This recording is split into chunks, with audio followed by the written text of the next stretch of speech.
slipping a lot. I'm brushing my teeth and I see it and I'm like, yep, don't forget it. That's for me the point of a tattoo. Yeah, that's really great because you don't even need AI. You have it all right there. Yeah. God's the ultimate AI. God is? Yeah, he downsizes all those things. Well, this is going to be an interesting conversation. This is going to be So before we get into that, Carlos, would you like to do us all a favor and introduce our next guest? Because I'm just now meeting you, Rocky, for the first time. So knock it out, Carlos. Happily. Ladies and gentlemen, this is Mr. Rocky Wiggins. We met at the Harley-Davidson homecoming in Milwaukee funny enough, in line for a tattoo. We were in the museum part, was that the museum? Was that the motorcycle museum? Yeah, Jason Momoa was there and all this kind of stuff. And they were doing flash tattoos. Mm-hmm. And I get a tattoo every time I go to Harley homecoming. Okay, so they're small. I'm in that. Well, they're That's pretty big. Harley. Yeah, I just started. There's not going to be much canvas left if you we're keep gonna going. go. There's all. Okay. But anyway, we're standing in line and I'm looking at Rocky and his wife's getting tattooed, but I'm looking at this dude and I'm like, we're going to end up talking. So we end up talking and we come across God, sobriety, my story. He's like, this is amazing. Now let me tell you my story. And the man literally gets hit by a truck. I'll let him tell that story, but it was incredible. We were meant to meet that day. Oh, I totally agree with that. When I told him, I was like, God is tapping on my shoulder saying I'm supposed to talk to you, and I'm pretty obedient in that. So I was like I'm kind of feel the same. Yeah, it was just meant to be. And then he had just gone through some things with his wife. They lost their tickets. They had a purse stolen, was it? Well, yeah, she had her wallet. However, it happened, but it disappeared and then showed back up the next day in the hotel. That's odd. Yeah. But with stuff gone. With all the cash that we had brought with. Goodness. Before you continue, I want you, this is why I'm going to get you guys wearing headphones, because when you do this, we lose you. So if you want to cheat it that way just a little bit, you can move it around. Yeah, there you go. So when you're like talking to him, I'm not cheating. There you go. I think we'll be good there. That'll be a good balance. So if you're talking to me, it should get you both ways. So you get back to the hotel room. You found her purse is in the hotel room, but nothing of importance is left in there. Well, there's a driver's license. Okay. But the funny thing is, though, so we prayed, was like, wherever the money, God, take care of whoever. Had faith that what happened. We just wrote it off.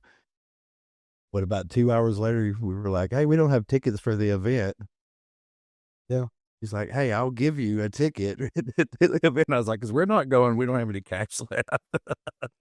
I had bought 2 VIP tickets and I almost sold them. Like I went back online and sold them or put them up for sale. Yeah. Put them up for sale. Cause I was like, let me just make some money back and spend it. And then something told me not to. And literally I hear his story and I go, I got it, God. This is why you had me do it. I said, well, you guys wait here. I jumped in an Uber, drove back to the hotel, grabbed the tickets, and I just gave it to him. And we literally hung out the entire weekend.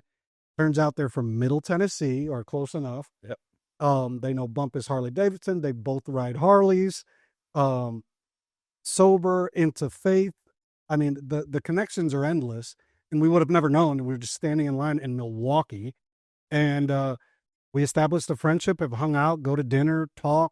We have a group text called The Family with him and his wife, Chloe. And the rest is history, man. It's just been a good random connection like that. It's a very Nathan style. Yeah, that's very similar to my whole life. He's leaving off the part where we prayed about it, but he also received the money back later on that afternoon. That's right. So I gifted them the ticket and I completely forgot about that. And it was Hank Williams Jr. was about to perform. An ugly storm came in and they canceled the entire concert for that Friday night. So we take off and I'm like, well, that sucks. Next thing you know, we get, and it was Chris Stapleton we were seeing the next day, who was awesome. Anyway, we get a text message saying, hey, we're going to honor this canceling. So if you had a 3-day VIP pass, we're going to give you half of your ticket back, cash. We're going to refund you per ticket that you purchased. So I ended up getting 100% of my money back for what I gifted. It's fascinating. Isn't that incredible? Everything goes full circle. It does. That's why I don't worry about anything. I always say God always never really surprises me, but amazes me. Little faith, how far to bring. Like that. Now, I think mentioning, if you don't mind, Rocky, I need you to regale them with the hit by the truck. because- Regale. Yeah. What a word, man. Him and his vocabulary. Definition, please. Yeah. Go ahead and hit him with the impact of the truck, because that one, I'm in line and Rocky's literally got me like choking up listening to his story after he heard mine, which is nothing compared to Rocky. And he's very, very humble about it, but the man literally got hit by a truck. Well, why not just stick with consistency? Because every show in the last few weeks have started off with heavy stories. Oh, wow. Might as well jump in. You know what? I honestly, though, everybody has a story. Everybody's fell down. Everybody's been hit with a truck somewhere. Everybody's got something they can roll back and say, hey, this hurt me. This broke me.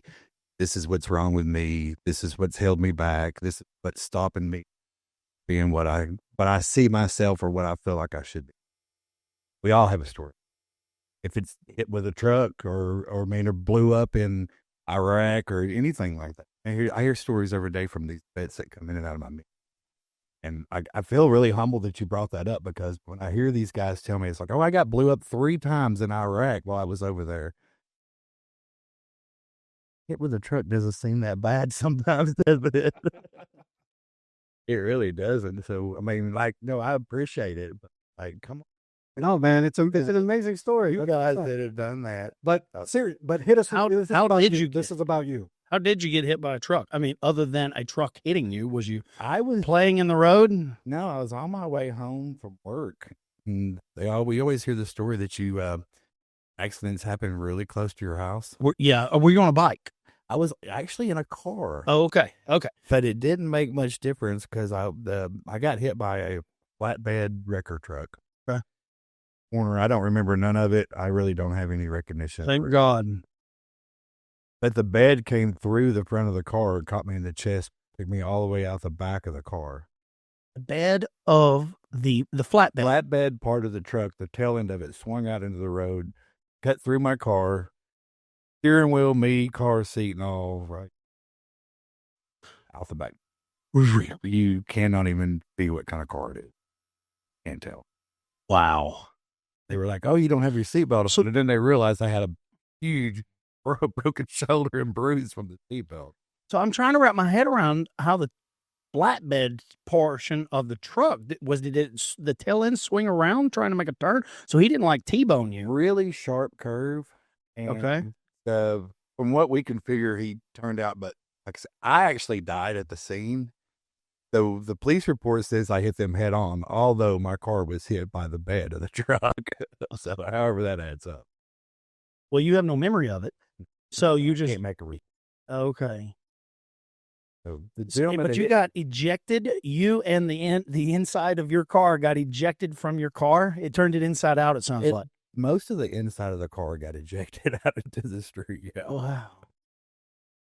Talk about beat your story. Like, I was like, I don't think it's a competition. But well, I'm just being a dude. But at the same time, I'm like, oh my God, Miss Barbara like Barbara, dude. Work for Walmart. We used to always make fun of the guys that get on the radio. I'd be like, my radio is louder than your radio. So when you said that, I was like, my rig was better than your rig. Yeah. So from that, tell us a little bit about your recovery physically and then your recovery with everything else. Because that kind of led you That's to a lot the real places. story. I basically broke everything from my neck down. Crushed all my all my organs, crushed my heart to the point that may or may not have busted a hole in it. They had to sew one up. They don't know if that happened. Anyway, at the end of the day, I actually got a blood infection that started eating the muscles off my body. So I'm in and out of the hospital, then trying to figure out why I am sick, why I'm running a fever. They can't find the infection, where it's coming from. I'm losing 10 or 15 pounds every day or so. bacteria started eating the muscles off my arms, legs. Finally got to my heart, and that's when they realized, I was like, hey, you have a blood infection, ate your heart valve. So I ended up dying once again over that. I suffocated to death because I couldn't get blood to my heart. That's a long story, but so I ended up in the hospital, and they told my wife yet again, they were like, he's not. And the doctor was like, we're going to try to do surgery, but we don't. Not strong enough to have the heart surgery. So that's when the church started praying. I had worked in outreach for probably 5 years ago. And part of that, I'd went from church to church talking to pastors. These guys, I got together to start praying. Prayers reached the hospital. My wife said she could basically feel room change. And it started like heating up and glowing. I got healed at the hospital by God. Healed enough to go get the surgery. Healed from the surgery. Back into intensive care. The first time I talked to my doctor, he said, you didn't heal you. God healed you. My hand put the valves on. But that's the real story. Yeah, I remember like he's telling me this. The surgeon told him. Like that's the part that really It quit? Hold on. How long did it quit? Thank God. Really? Thank God we didn't lose that part. Okay, give me 2 seconds. Yeah. Figure out what's going on. Because I may have to switch to this camera. Oh my gosh. That scared the crap out of it. Okay. Good. That scared. Lord, Thank you, what are Lord. you doing here? He's just teasing me? toes. Are you Put it teasing on me? toes. Well, there's a reason for everything. God doesn't interrupt without a reason. We need So it still shows red in your recording. Yeah, that was pretty heavy. I was almost tingling myself. Yeah, man. So So like what I was saying is like what got me, like we're standing there talking and the surgeon or a doctor or a surgeon to tell you, hey man, like you should have been dead. I did some work here, but I didn't do this. And that one like hit me in the chest. And I was like, holy moly, God's real. Miracles still happen. God saves lives. He reaches out and touches. The power of prayer is real. And he's sitting right here looking healthy, matching like a pimp. I want to invert one thing about how real God is. When I was hit by the truck, a piece of metal 4 inches wide went through my side, through my lung, into my spleen. There was blood squirting out of my side, too, bouncing off the car, and it soaked the police officer that happened to be a friend of mine, or probably wouldn't have put in the. Because he said when he rolled me over, he said, you were dead when I rolled you over. The blood was rolling out of you and soaking me down. He's trying to get it stopped. At that moment, I spoke to someone, and I'd say this all the time. It wasn't God, it was somebody that knew him very well. God is real, heaven is real. I spent a moment there. Everybody talks about the tunnel of light. It was pouring down rain, storming. It stopped. Sun come out. Everything around me becomes still. And I ascended. And there was a presence there. Did it speak to me? Yes. Did it use words? No. But it did not have a list of things that I was supposed to do, things I accomplished. Oh, you're coming to heaven because you did this. God didn't have a list of things that I had accomplished. Open arms welcoming. It was the most heavenly. I mean, I think that's where that word comes from. Is imagine it's safe. Like total. I don't think safe is a good enough safety. word. I don't think. Yeah. Well, we like the vocabulary for this. We like the vocabulary because we talk about going to heaven. We lose all the things of this earth that hurt you. Pain, anxiety, fear, all the things that the life, and we pull up and all that stuff detached is the most peaceful, easy feeling. I mean, I could have went and not had a problem. And like, I'm going with God. What's the worst thing that could happen here? I don't want to interrupt you, but I think that's why I am oddly okay with death because I truly believe the experience of death will be the most peaceful experience as a human being. It'll probably be the greatest experience ever, just that transition. I know that sounds terrifying and crazy to some people. No. It's maybe sad for your family, but I'm thinking you guys should celebrate. I am convinced it's going to be glorious. And I would say yes. And I don't fear death after that. Mm-mm. I don't fear men. I don't feel clubs. I don't feel governments. I don't fear people. I fear God. Yeah. That's it. Yeah. Now it is expanded my vocabulary and my strengths, and it has definitely changed the way I articulate and talk to people because I don't fear those things, a flashback. And if I tell you something is wrong, if you're mad at me, if you don't like me for saying that, I'm okay with that. Because as what I know about God and what I've seen, that's who I fear. So as long as I'm cool with him, I'm okay with your. I have to say the truth and you walk off and never talk to me again, you're going to remember me as the person that told you the truth. I think the only fear we're supposed to have, because I struggled with that. I wrote about it a lot because I was studying. I journal a lot. Say that a lot too. But I just, as I study and I make these discoveries, I write them down. And I think the conclusion I came to was the only fear that I should have had when it comes to God was a fear of not disappointing him, but not honoring him to the best of my ability, obey. Miss Barbara said it the other day, you're supposed to obey. And one of the things you're supposed to obey is reading the Bible.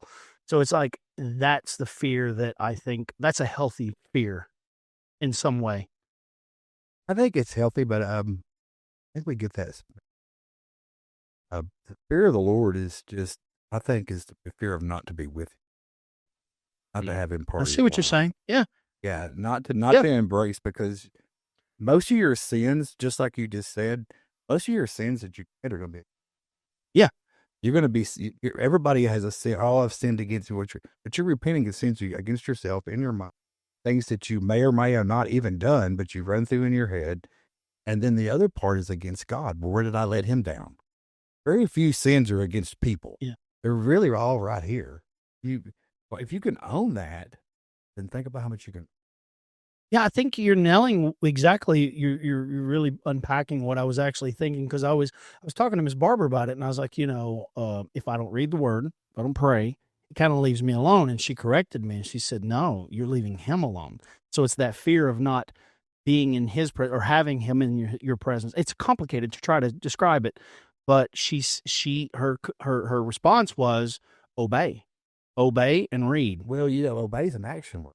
Yeah, which means an active. I should be doing something. So we can plan all we want. We can read our Bible. We can plan. We can sit home. We can have really good intentions. But if we don't get up, intentions stay right there. I repeat this probably 3 or 4 times a week. I'll be randomly saying, well, you know what they say, good intentions at the hell, pave the road to hell. I mean, they're pointless if they don't have actions. Exactly right. And I think that's why we're called to get up and speak and to stand in the public forums and places and say, hey, this is what's right, this is wrong. And there's also a movement happening that I've been feeling for a while. For over a year, I'd say a couple years, I've been noticing a shift in energy and people. And I feel the divide growing, and people are almost choosing sides now.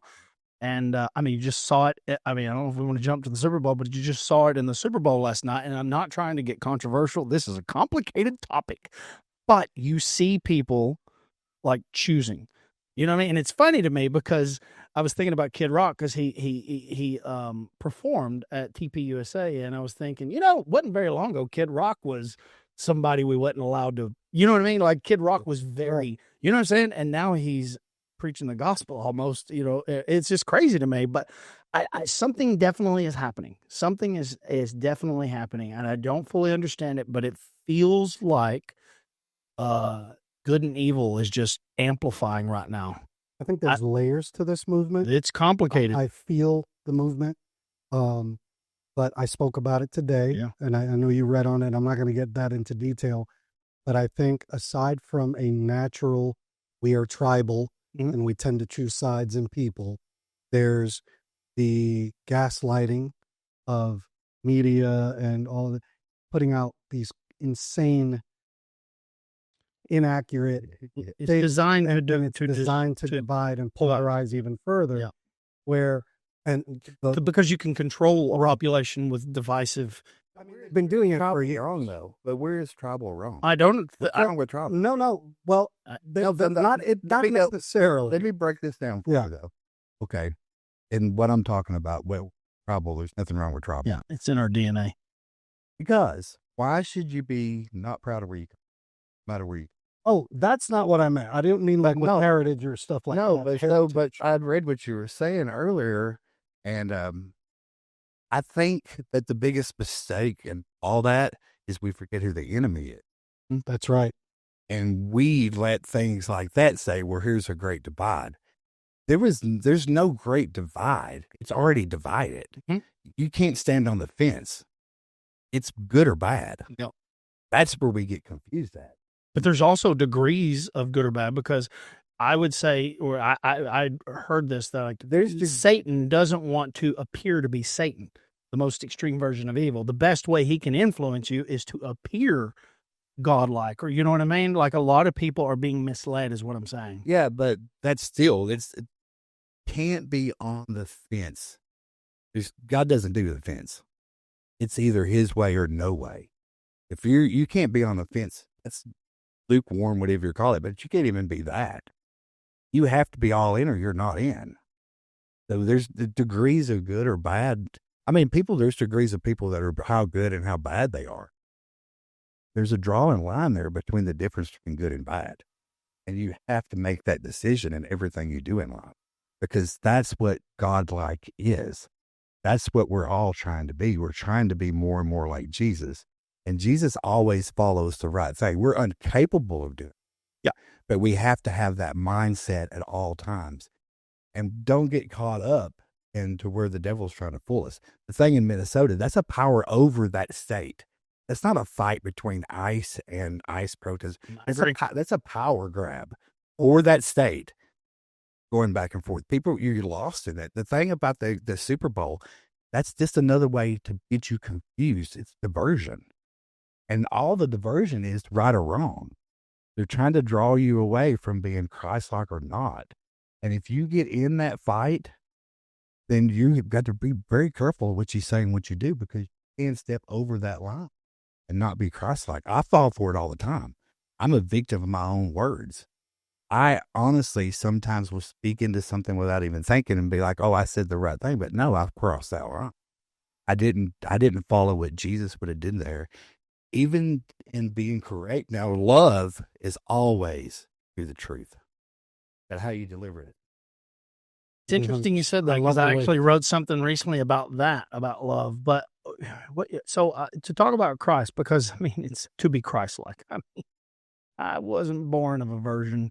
You're virgin. I'm a human being born into sin. He wasn't. So there's a massive difference. And I started thinking, I was watching the show, because everything you're saying, like making a decision, choosing, that is complex, because it's not so easy. Because you think about the 12 apostles, they still had doubt. You know what I mean? And they witnessed the miracles. Here we are, we're reading about things that happened thousands of years ago. So it's like, to some degree, if they questioned some things and they were in his presence, it's like, okay, we're humans. Let's do our best. So I thought of it like this. The goal is to not hit the target. The goal in life is to aim for it. You're never going to hit it. Jesus is the target.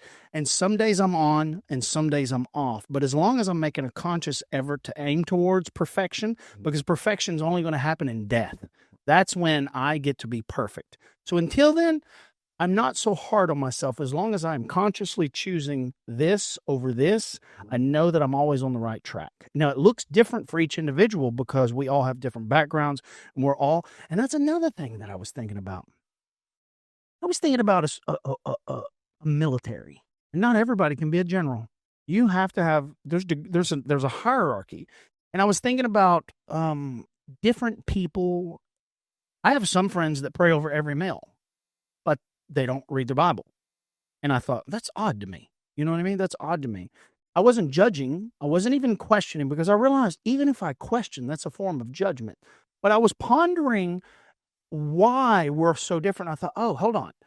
We're different because we reach people differently, right? If we were all preachers, we would be leaving out the ones at the bar. You know what I mean? So there's degrees to this. When I say it that way, there's degrees to this, and we're all serving our own purpose. I feel like I'm serving mine.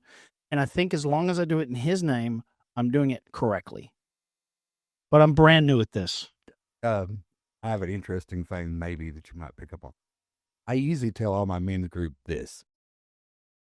We fail as humans and as Christians every day in the most simplest part. Yeah. And that's it. We have made a mold what we think a Christian should look like. Hmm. We've been taught this. We can actually paint it. I bet everybody here could draw a Christian. Some way, they might all look different, which they should, but you've got this stuck into your imagery in your head from school, from churches, from books, from Hollywood of what a Christian should look like. Now, think about what that is. Think it is. Now, think about what Jesus, who he picked as his disciples, what they looked like. Yeah, but I know. We fail. Great We example. drop that every day because God says your walk's going to be my walk. Your walk's going to be different than my walk. You're going to look different. You're going to get different roles in your life. You're going to have. He's going to tell you something's okay for you, but it's not good for me. So you can't run your walk with somebody else. You have to walk by yourself with God. Mm-hmm. Like we can go together as brothers. We can teach class together. We could go out and teach a men's ministry. Walk to place it. It was something different for me that we're going to share. Put that together.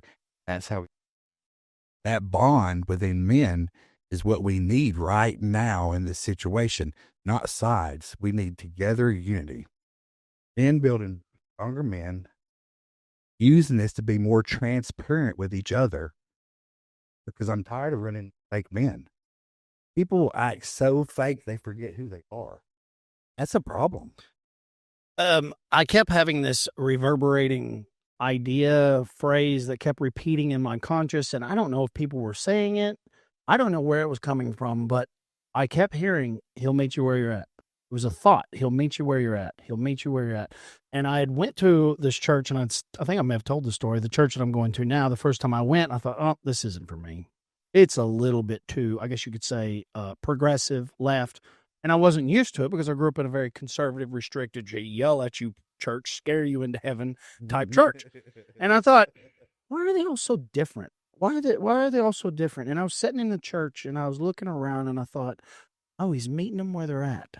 This is a place to get them in. And as they grow and develop, if they need something a bit more, what would you say? Conservative, restrictive, whatever, like wherever you belong, wherever you feel called, go.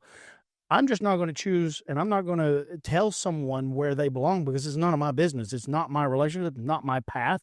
So it killed my ability to judge someone. It killed my ability to even want to question them, because just in the act of questioning, to me, is some form of judgment. The judgment's not wrong. I know it's not. Correctly. A lot of people read that one-liner, oh, you should not judge. Read the whole chapter. Yeah, unless you're willing to be the judge. Not saying don't be judge. judged. Yeah, He's not saying that. I know. He's saying be ready, but he's also saying in that verse, he's saying to judge. But he's saying be ready to judge and be comfortable who you are and be able to know. I shouldn't judge you. Now, if I'm drunk, I shouldn't come to you and be like, you should start drinking. It's bad for you. Or vice versa. I shouldn't weigh 300 pounds and tell you to go on a diet. I agree. But men have to correct other men, and that's judgment. Iron sharpens iron. That's part of judgment. Have to bring it to your other guy's attention. The problem with what I was saying about transparency is a lot of guys, they get triggered or their feelings get hurt when you tell them they're doing something wrong. We don't take that very well anymore. We've been demasculated, and we've been told that, you can't, don't tell them that they're wrong. Huddle somebody. No, we need stronger men in society that quit. I'm going to hug you because I love you, but I'm going to tell you the truth because I love you too. And that's the role you're playing. That's the path that you're on. And I fully believe that he's meeting you where you're at, and you are meeting people where it's the appropriate, but it's not, I don't know if one is good for, you know what I'm saying? Does this make sense? Like for me, it's, for me, unless I feel called or some level of conviction, None of my business. Now, if I feel compelled to speak up, I have a bad habit of not being able to keep my mouth shut. So I have no problem speaking up. But I've learned that my gift is to do it in a way that gets people to open up rather than close off. So there's a magical thing there because some people are so, what would you say, desperate to convince you to believe their way that it's repulsive. And I think we lose a lot of people. So I'm going back and forth with you because No, I that's think the blessing that you're talking about because, see, just like we talked about, Lord's gave you a different ear on that. Yeah. Because you're using it differently and you're actually getting people to open up. And I actually have friends in my group that I'm like, you better take this. Yeah, because we can't all be the same general. Yeah. And, we were in church Sunday, we were walking out, and I told you, I said, it was some level of conviction. I was just like, I want to be careful with what this is. I don't want to choose what this show is. It's not my choice. It's not up to me. It needs to be what it wants to be, but I want to allow it. You know what I mean? Rather than control it. And I thought, I got to be careful not to turn this into, what would you say? How was I trying to describe it, Carlos? Help me. I know, Help me. just making sure that it's not about us. I didn't want to turn it into an echo chamber. Right. You definitely use those yeah, words. You said yeah. echo chamber. I said, I'm worried because if we're just communicating with people that agree with us, what good are we doing? We have to, in my opinion, what I'm feeling convinced of, that this podcast, if it reaches 50 people or 500, it's to find people that can say, oh, I can listen to a little bit more. And you just slowly but surely, I'm not trying to influence. I didn't know anything about you, but you're going to have influence. And it wasn't my choice. But allowing you to do your thing on this show, I think is important. And then maybe next week, it's complete nonsense. But it's this balance of you know what I mean? Go from random thoughts to some pretty deep things here and there. But to the point that you guys were making, we talk about vulnerability a lot, right? We don't talk about the two sides of the street that vulnerability is. Vulnerability, as far as we've said it, and I'm barely saying it today, is expressing yourself, telling your story, telling something difficult, talking about all your misfortunes, your mistakes, owning them, and being vulnerable in that way. The other part of that vulnerability is what Rocky's talking about, being teachable. Shutting up. That's a true side of vulnerability. That's the other side of it, where somebody is telling me something I probably don't want to hear but need to hear, in love, correcting me in love and giving me a hug later, even though I might be a little like, yeah, you better hug me right now. You know what I'm saying? Like, but we need that too, because we become blind to certain things. And something you said earlier about the fake stuff. There is a whole hell of a lot of that going around. However, there's some people that, sure, they create a persona and then they lie for so long that they believe the lie, so it becomes their truth. But I think there's also those people where that lie is a defense mechanism, blocking something hurt them, and they're creating this rose-colored glasses that they want the world to see because they don't want the world to chip in and see the hurt. I think there's also that, and people like you or people that have that gift, you're very good at making people incredibly comfortable and letting their guard down. It's one of the things I brag on about you, especially for people like myself that are control freak. I have that OCD, and I've always said it ever since he did my sobriety video. I came in with a plan and a script, and I was ready to go, and points that I didn't want to hit. It was lacking vulnerability. And Nathan, that knows me well enough because he's my friend, let me get it out of my system. And then he said, just have a conversation with me. We didn't use a lick of what I had prepared. The conversation was so natural, so because that's your gift. That's one of your gifts. So if you can break through that facade of fake tough, or whatever they created that they may not even necessarily believe, but you can break through that and then go, let me give you some advice. Let me correct you in love. Yeah. And all of a sudden that starts fading away, and that person can find their authentic self. Can I piggyback and go back to meet you where you're at for a second? My family for 30 years have tried to convince me to get in church. Wasn't happening. But it wasn't that I was resisting any calling. I did not feel compelled. I didn't feel convicted. I thought, you know what? I'm pretty happy with my life. I'm saved. I'm good. And I would think, Elizabeth, I think he has an ability to communicate with me. Maybe he is using you to some degree and you're dropping little hints, but I ultimately realized this path that I was on was so important for me to get to where I'm at right now. I wasn't ignoring, I wasn't running, and I think that's the trick is if you're being called and you're ignoring, that's how you harden your heart. You know what I mean? Blasphemy, I think, is that the right word? Like, you know what I mean? When you're ignoring, I think what you're speaking of is like the time I wasn't being called. I think it was important for me to stay on that path because the lessons I learned from it. you were being seasoned. Yes, I was being seasoned, and that's a beautiful way of saying it because I knew instinctively something's happening, and I started looking into Buddhists. Not that I was going down that path, but I wanted to understand this universal truth about suffering. Anyways, But you should. it brought me back to the Bible. This whole concept I'd written about for a year took me into church, and the day I walk in, he's preaching in Romans about suffering, and I'm thinking, I've been writing about this for a year. I have 500 pages of notes. Call those God winks. And I was quivering. I was shaking, and I was just wanting to leave the church because it was so overwhelming. I knew, okay, it's starting to align. He's meeting and he had me on this journey. The point I'm trying to make is for people that are so desperate to convince you, rather than just saying, hey, man, I'd love to see you at church, just something subtle. It would scare me off because I thought, hold on, what are you trying to do here? Like, what are you worried about? Like, I think if he wants a relationship with me, he'll give me some hint. Something will happen. It doesn't have to be catastrophic. Unfortunately, sometimes that happens. People go through tragedies and then get woke up and they hit rock bottom. I didn't have to do that. I just felt this sensation of looking deeper into it, studying it, and it brought me to where I'm at right now. And this podcast exists again because of this journey. Now, clarify. I had been working at a church for years. Oh, I wasn't talking about your cadet. I'm just saying, though, that does happen. Yo, it does a lot. But seasoning is something that has been going on since day one. Yeah. Like every powerful character in the Bible was seasoned. They were. Very few powerful people in Christianity were brought up underneath the robe or underneath the Bible and raised up in church every day. Like, I don't want to say anything derogatory because I would be wrong in anything I said. But God uses broken people to help broken people, and sometimes we see that more because we're in the broken zone. Yeah. And he uses people that haven't been broken to keep healed people, just like the 99 sheep that didn't get lost. Yep. Yeah. See, those guys can hang together and kind of hold it together. Yep. The 1%ers, man, we're a mess. Yeah. But God tends to use us to hold things together because you're going to be more powerful to go back and to preach to where you come from. It's not like when Jesus went home, how they didn't listen to him.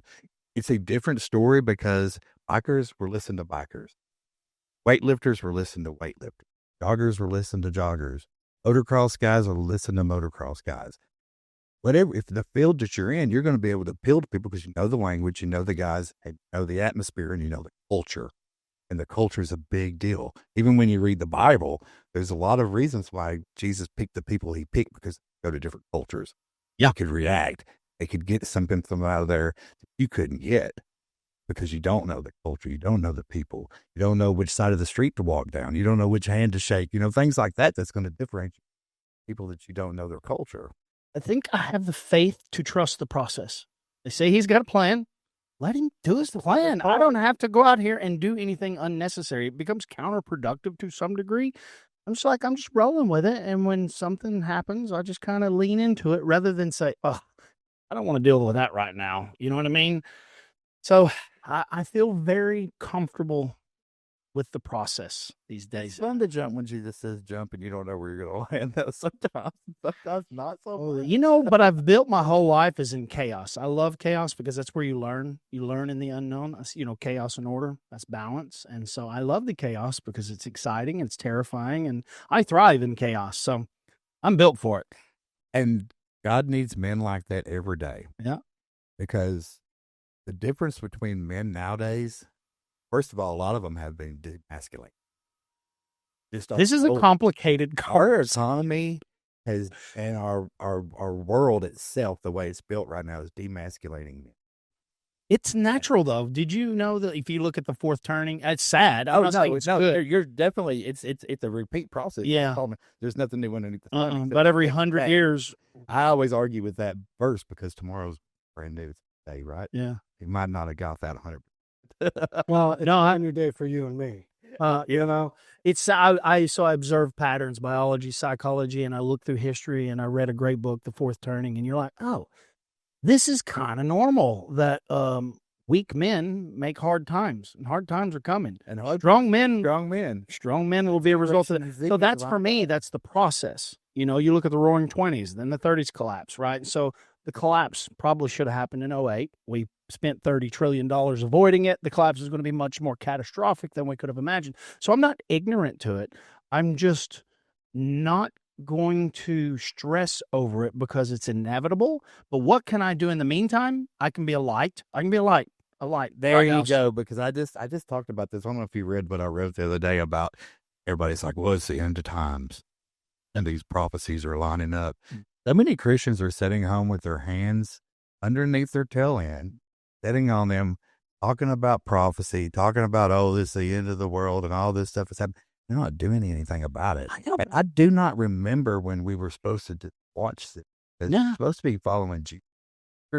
And Jesus' ministry is to stand between the world and children. If the world is destroying your kids, where are we at as men? Why are we not in between them? Church is meek. It's quiet. Doesn't it say anything? That's the men's fault. Yes, 100%. It's 100% men are not leading their homes. They're leading their churches. They're not leading their groups. Their biggest thing, when they hit the door of a church, they're so fake. They don't even know how to act when they're there. And I am coming to these guys every Sunday. I'm picking them. And I was like, man, I need you to act the same way today. If I see you at London's, if I see you at the mall, if I see you at Walmart, Co-op, I see you at work, I want you to act the same way as you act here, because there's no way you could lead your children acting different here than you're. How's that camera going? See you as fake. Better get him to come up here. Oh, man, listen, I think that camera's doing us a favor because we're going to go down some rabbit holes that I have fully digested for years. So these topics are hard to, if we skim right through them, we're going to lose a lot of people because they're very complicated for people to digest. And I love talking about them, especially off camera. A lot of them are meat conversations, I understand. Yeah. And I love them. But I think for me, I have a responsibility to unpack them over time without shocking people's nervous systems, because I don't want to lose people's trust. Like, oh, what am I here to be preached to? That's appropriate for some podcasts and some individuals, but I'm thinking, oh, I love this conversation, but I don't know if we can unpack it responsibly. I think that's the way I'm looking at it, rather than me just, weak men, wake up. They didn't get there overnight. We ain't going to get them back overnight. Well, let's not try to win any battles. Let's just make sure that we know that we have a fight and we need to jump in it at some point or the other. Yep. Like, we can't change it per se, and we can't stop it, but we can help do the right thing in the midst of the battle. So that painting doesn't exist for any reason, any nonsense. I realized the only way I can make a difference in someone's life, and I realized this a long time ago, there's nothing I can say to them. There's nothing I can do. There's no influence I have over someone.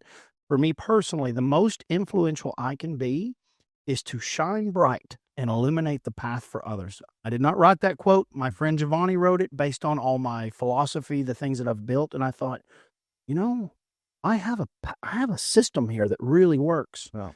And it's a little at a time. You know what I mean? A little at a time, trying to bring people back. So like I tell people all the time, you need a left wing and you need a right wing. Otherwise, a plane wouldn't fly, bird wouldn't fly. But let's sit in our seats, right? If somebody climbs out on the wing, well, to keep it balanced, somebody's got to go on this wing. And people are getting to the extremes. And I'm still sitting in my seat saying, I'm looking at the people on the right side. I would identify as a right-leaning person, much more conservative. I'm trying to get my people back in the plane, and you get your people back in the plane so we get this thing going. Does that make sense? It's like my analogy I use. Because both sides were equally as guilty. Yes, 100%. I don't blame one or the other. They both. If you see extreme right, it's going to generate. It's a natural phenomenon in human beings that if one person moves left to balance it, one person moves right. And what we're witnessing is this extreme. And the only sad part is that the only thing that seems to bring people back is a catastrophe, horrifying catastrophe that brings us back to what's important. And we're like, hold on, what are we doing here? You know, it's almost like a bully in high school, and you fight it out, and you're like, hold on, why are we doing this? And Trauma makes you stop and reflect and think. Yeah.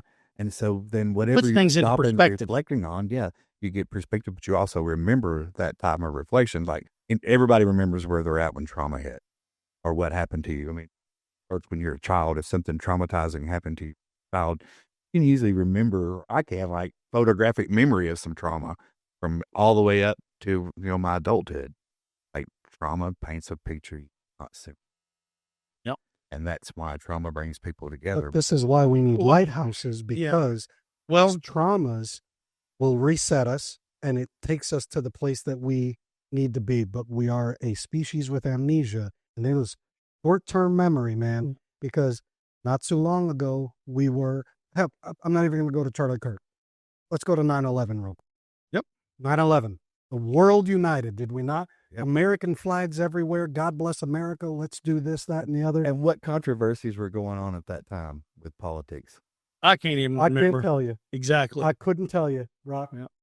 And that's the truth. And then because it was all nonsense. Fade away. Well, the reality is I talk about this a lot. It's human nature to look for something to overcome. It's why the Romans built the Colosseum. It was cake and something else. They built the Colosseum to create chaos for people to have something to invest in, their anger, their frustrations. And if you don't have that, we create it. And it becomes in the form of nonsense and mental health, and we bicker amongst ourselves. But yeah, the catastrophes happen, and you snap out of it, and you're like, yeah, what politics? It was nonsense. And see, that the Colosseum stories are catastrophe. Fall of Jerusalem. Oh man, I don't even know about that history.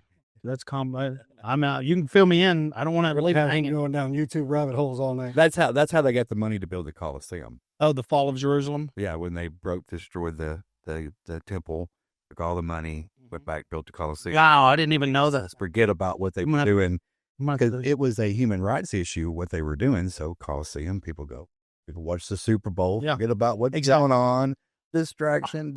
I've known that my whole life, that sports, and as much as I loved playing sports, I've never watched them because I realize they're distractions, but I think they're important distractions, because if we don't have that gladiator on the field, if you have that tension inside of you, you need to put it somewhere. Otherwise you will attack someone in one way or another. So to some degree, I don't know, our civilization almost needs it just to keep some form of balance in the world, order. Although I look at it and I think, I know what it is. It's a distraction. Knowing it's one thing. I can't do anything about it, and good for you. I'm not here to judge. I just don't need it for myself. Well, going back, I want to go back to the lighthouse and masculinity, even though I know that's a complicated And we want to talk about that. We want to talk about the painting. Go ahead. Because I think you were talking about a lot of things coming back. I think real masculinity, not what's been portrayed as toxic, but masculinity is making a comeback. Yes. I totally agree. It's making a comeback in church where men are standing up. We were just talking about this pastor that we watch online. It just hit me, Pastor Joby Martin, out of Jacksonville, Florida. And he talks about men being men again. He talks about men standing up and being men in church. This is why I believe men's ministry is important. Men's groups are important. Just as important as ladies groups and youth groups and all that. But we are supposed to be the leaders of the household, the leaders of men. We're supposed to be responsible, protect, provide, preside, right? And for a while that took on a toxic, from media. No, that's wrong. You're being a masochist. You're trying to weigh me down. No, we're all built for our roles. And suddenly that stopped being okay. I'm very happy that it's coming back. But masculine men, and I'm not talking about abuse, everybody. I'm talking about doing the right thing, standing up, protecting, providing, presiding, like we were made to be. Yeah, but the word abuse is not the definition. Correct. It was inserted or bastardized that way by the media. by the But feminist movement. but- I hate to but say it, but that's what it was. that lighthouse Unfortunately. is what we're all supposed to be. We're supposed to So- be beacons Yes. of something. But what I learned about the lighthouse was it's not a spotlight.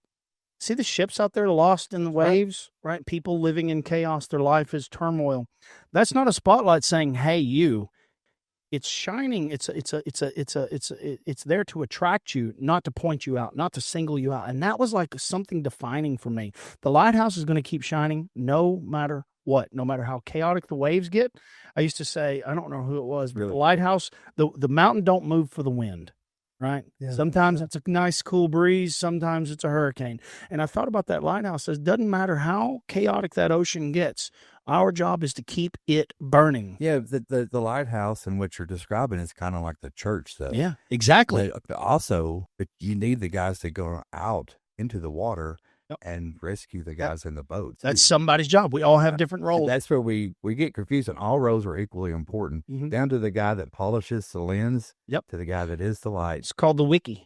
I'm a wiki. I decided to be a wiki in my life. It's like I thought of that little song that we used to sing in Sunday school, "This Little Light of Mine. I'm going to," and then I thought, my job is to not go out there. My job is to not go out there and save everyone. My job is to say, "Hey, it's safe here. You can come talk to me." My ego is dead when it comes to my opinion of you. I am no judgment. Let's just talk through this thing. Let's unpack it. And we were talking about trauma. A lot of people don't even know their trauma. Trauma gets so suppressed, it's in their body, it's stored in their body, so they have no access to it, and they could spend the rest of their life trying to unpack it. The mind's really good. Like, you don't remember your traumatic accident. Your mind protected you from it, probably from shock. And because if you hadn't remembered that, the traumatic, you know what I mean? You may have flinched at every curve. When God speaks, he usually speaks to someone else. Also, your definition of yourself is right on. Oh, you like it? I'm just saying, God made me tingle from head to toe when you were describing yourself. Stay there, brother, because you're meeting people right where they're at, and you're loving them where they're at, and you're not giving them a filter they have to go through. And that's what I was describing about when I died and went to be with God. There was no filter there. That's what you're describing. That's so important. And it's so important to men, because men are like, they've been taught, don't cry. You're not supposed to show emotion. You're godlike. Those emotions are part of who you are. God cries. Jesus cried. God laughs. Every emotion you have, grab a hold of those things and run with them. You're standing there in front of men saying, you're okay right where you're at. I love you where you're at. Yes. They don't get that. Men are broken, and they are broken into the spot where they can't even be fixed, because it's like driving your broken car to work every day because you still got to get there to pay the bills. We need those men that are standing there going, it's okay, come in here. And we also need the guys that are going to fix your car or help you fix your life, or be willing to listen to you, what's going on in you and how you're broken, and maybe help you try to get better. And we also need those generals. You got to do better. You know what I mean? Like, we need all of us. It takes all of us to make this machine go around. You need a chaplain, right? You need these. And, they were talking, I was listening to Jordan Peterson talking about Jesus Christ, and Jesus Christ would basically represent the best in every version of every human being. If you could organize individuals into silos, these people are like this, these people are like this. But if you took the very best, the essence of each one of those groups at their best, that is what Jesus Christ is. And I thought that's fascinating, because we're not the same. We're not supposed to be the same. If we were exactly the same, we're isolating all these different cultures. That's why churches aren't the same. This is what I'm starting to learn. He'll meet you where you're at. So I'm more curious than I am judgmental at this point. But that was a lot for you. I'm distracting myself about what you said because it was a lot to take in, but it meant a lot. Sorry. Oh, yeah, I'm going to keep it low. Is that camera still going? Do you need to touch it? And I want to just point out, this is your second confirmation. Because Miss Barbara sat right where you are, looked at you dead in the eyes, confirmed more who you are, that wiki. And Rocky just nailed it a little tighter, but sometimes we expect God to roar and thunder and create a miracle, and sometimes the miracles come through other people. Sometimes the confirmations and the messages come from people we just met, friends we've had, and they'll just slip something into the conversation that clicks and confirms it. I've been privileged to be witness now to 2 of them sitting in this chair talking directly to you. I just want to say that God's talking to you. Okay. Well, it's not my intention. I have no motivation. This is called random thoughts for a reason, but it's an exploration of ideas. So I am just allowing what's happening to happen, and I'm not resisting. And that's I'm where you're embracing. good at it Yeah. because you're letting God lead you. You're letting Him do that. I learned this by speaking. When you were talking earlier, scripted your session, I do public speaking for church, and I've led outreach ministries, funerals, weddings. I've scripted a lot of what I'm writing, what I'm going to read. But sometimes God just takes over completely, and none of that is on it. And that's when you're the closest to where you should be. Like you said, you're not planning it, you just do it. That's how you honestly meet people where they're at, because that's how there's no filter. It's authenticity. It's all from the heart. It's the difference between doing things with the head, heart. And when you do it from the heart, that's when it makes a difference. You can change people with just that little bit of love, that little bit of, I see you where you're at, I hear you, I know you're there, your pain matters also. Those things are life-changing for men. When you can tell them that, stand on it and mean it. So you're talking about authenticity, and I'd written something not too long ago, and I think I was trying to understand love. Now that's complicated because it goes in multiple categories. You got something? There's 4 of them, isn't there? Well, I was just thinking about it for more of a. I was thinking about it. I was thinking about, true love, and I was thinking about the word truth, and I dedicated my life to truth. Now that's complicated to unpack. It's not just telling the truth, and I realized, I used to be I'm really good at honesty. I'm really good at transparency. And I realized where I was suffering was vulnerability. Yes, I know I can be vulnerable here, but there's degrees of vulnerabilities. There's sides of vulnerability. It's much more complicated than just saying, oh, you got to be vulnerable. What does that mean? It's very complicated. So I've thought about it for years, and I've narrowed down true love to 3 things. And I put everything in 3s. I love 3s. 3's God's number. And tell me if you think this is crazy. I wrote, I think I finally understand what love is. It's not comfort. It's not chemistry. And I was thinking more relationship love, brotherly, romantic love, just love with another human being. But love is, it's not comfort. It's not chemistry. It's not attention. Love is truth with nowhere left to hide. No place left to hide. Love is truth with no place left to hide. I said honesty is telling the truth. Transparency is offering the truth, and vulnerability is telling it, especially when it's difficult. Authenticity is the bridge between truth and love, is what I think.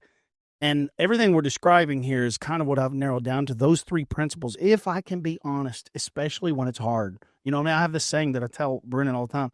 I tell all my friends, always tell the truth, especially when it's hard. If you find yourself in a situation that you can't be honest, do not blanking lie. No matter what, don't lie. Just say, I don't know, I can't answer that right now.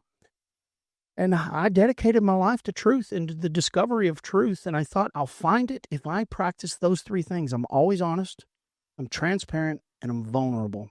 And man, that vulnerable part is the hardest one. But if I'm not capable of doing that, I'm never going to understand what it is to truly love someone and to be loved.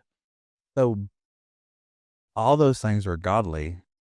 That's why we feel vulnerability, things as man, because the devil has stuck into manhood that no, you're not. Yeah, we are. Yeah.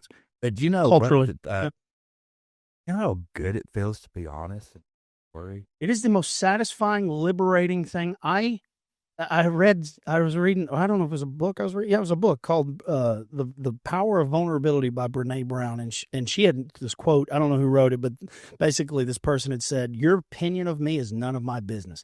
Now that's easier said than done, but I try to live that way. even though I am a human being and I still have an ego to some degree, it still affects me. And your opinion does matter, but I do my best every day to let that go. And it's practice. My dad says you can't control what other people say at their house. Yeah. Don't try. Yeah. It'll drive you crazy. It will. And like he told me that as a young age, and it took me a long time. It really did to really get that to stick in my head, because you always, as a kid, I feel like I say you, I was me always worried about popularity. He was. Hold on one second. So what did your dad say? Oh, he was the one he was talking about not worrying about what other people said at their house and what the direction. Because you get to this point that you let that actually bother you, and you run scenarios over in your head. Everybody's done these things. But I got to thinking deeper. Older, where did all this come from? And come from junior high. It come from having 35 teachers and 375 peer influences that overruled the team. That's root anxiety and wondering about what people think of you, like not being cool enough, having like all these things root right there. Yeah, like we hurt and damage ourselves so much while we're in competition. Kids, we don't even realize the damage we're doing to each other, and like we have never tried as a society to even try to do anything other than stop bullying. And our influence to these kids at this age, I think, is way off. Way off. They need more sleep. They need more rest. Think about all the stress you go through with those, and how much I've seen people completely fail in middle school and high school and never recover. And it's like me, 20 years later, I'm like, man, this is where I fell at. Like I started worrying about what people thought about me junior high. It took me all the way to 30, 35 years old to get over it. Okay. I want to talk about this because it's definitely coming from insecurities. And you had mentioned 1%er, and he started smiling because he's like, "Oh my God, don't mention the 1%ers." But off we go. But I want to come back to that because About to. no, I'm not here to offend anybody, but I do like to. Yeah, I know I won't. But I will. We can unpack it because it's kind of a funny thing to me, because I'm not targeting Harley riders or anything like that, but because I am getting a Harley. I was telling Carlos I was looking into the Harley videos are constantly popping up, and they get talking about the 1%ers and these Harley riders, and I go down that rabbit hole. And who did you say that guy was that I may have watched? I thought you watched Sos the Ghost. Does he wear a little mask? Got like a, yes. like a, So that's the guy. Yeah, I knew it was. That's him. the guy. And I got so annoyed watching this dude because I'm an anti-conformist to my core. I do what I'm going to do. I don't belong to a group. I am anti-groups, just period. Even when it comes to my friends, I'm just always going to do my thing. I can't help it. I was programmed this way. Nothing wrong with that. Nothing at all. And I had asked Carlos, I was just joking with him about 1%ers, just trying to make him a little bit uncomfortable because I know he hangs around a lot of bikers. But what I've realized is, and it has nothing to do with the bikers, it's a mindset, and people identify with groups to fit in. And it's generally just because they want to belong to something, because we are tribal. At our core, we're tribal. Insecurity. Yeah, absolutely. And but what my problem was with these people, they want to feel, okay, so Nietzsche had a quote that Rollo Tomasi kind of stole. He said, power, because everybody's seeking power. When you do not have, when you feel lost, typically people go, they search for authority over others. And the quote is this: power is not financial resources or influence over others. Power is the degree in which you have control over your own emotions. That is power. That is powerful. Real power. And I noticed that as our species, what we tend to do is go into politics, go into leadership, go into management, you're right, or join a club to have influence over other people, to exist in this hierarchy, to feel like I have control. And it's a fascinating thing that we do in all aspects of life. It's not just bikers. They do it in offices. They do it in churches. It's anywhere you have an organization that's an organism to some degree, and people start to seek, when their life is in chaos, they will be drawn to positions of authority. without they don't even want to make their own bed. Corey was talking about it in church the other day. Hold on, before you go out and try to volunteer for these Missions. It was talking about missions. Yes. Hold on, are you doing anything in your community? Because people have all these anxieties and insecurities. Does this make sense? And that's why I was talking about the 1%ers. And I saw him smile. I thought, he thinks I'm going to bring it up. I grilled back up because I was waiting for this to come around. Yeah. And Rocky knows a little bit about a little bit. Yeah. Yeah. So he can, So I don't know how typically much make you want to fun. discuss with this. Yeah, I mean, but I don't want to Whatever offend you're anybody. comfortable. Well, I mean, when you talk about that, you were saying how people together and how the insecurities draws people together. That's a good and a bad thing. Yeah. Like, we're pack animals. We are. Yeah. And there is more fun in groups. But there's also danger in groups. There is. Especially if they can be labeled, if they can be seen, or they want to be seen as where it becomes healed. Because that's, we get into that, and then we get into situations we enter in these groups, and we don't have iron sharpening iron. There's a lot of guys that demand respect don't deserve respect. Nope.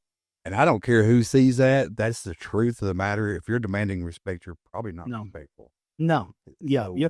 And you may be strong, you may be powerful, you may be able to beat the crap out of me, but that doesn't, I'm not threatened by that. You know, I'm not threatened by that at all because I have the Lord on my side. Exactly. I am not, I laugh at that because you can't even intimidate me with that. I feel bad for them. It's not possible. I feel bad for bullies. Like we all experience bullies. Yeah, we all. You grew up being a bully? I grew up being a bully. Yeah.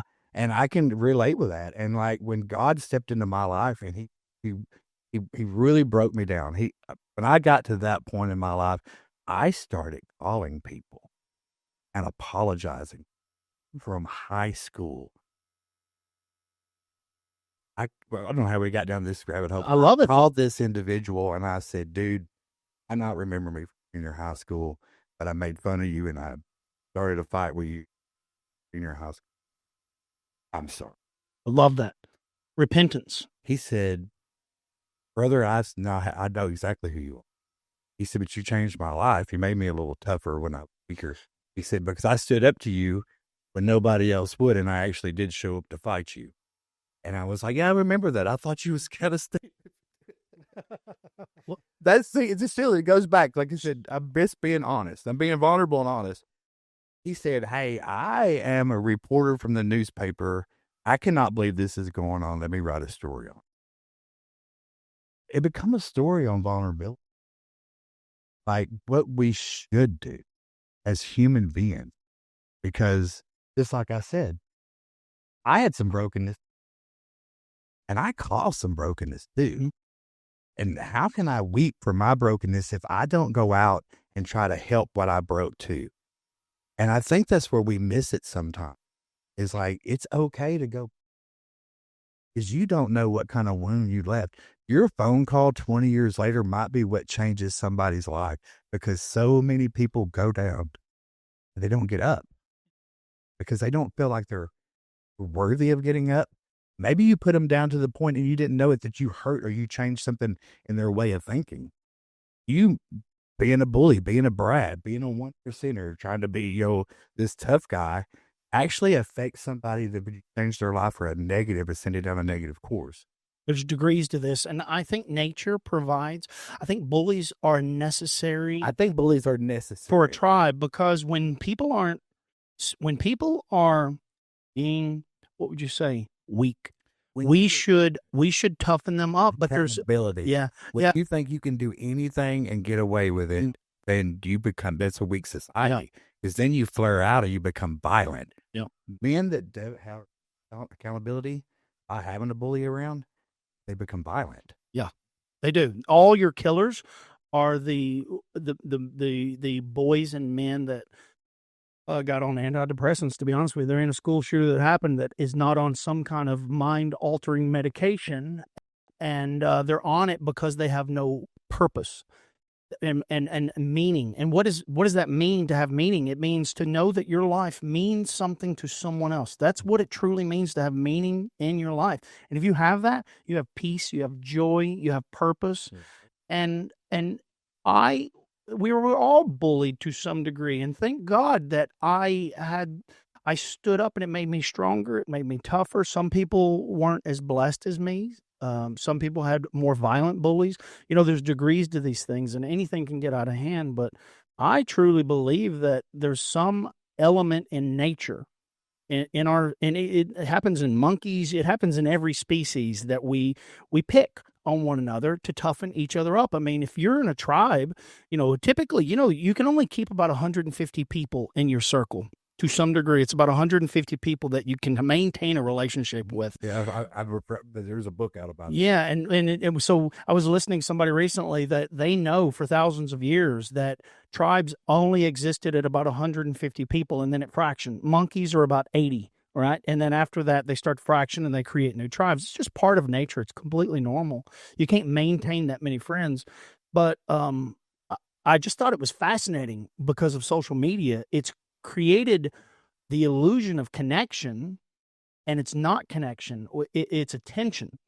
And so I completely shut down all my social media because it felt so hollow and fake. Everything about it felt fake. And so I've really struggled with even opening my Facebook up to accepting friend requests.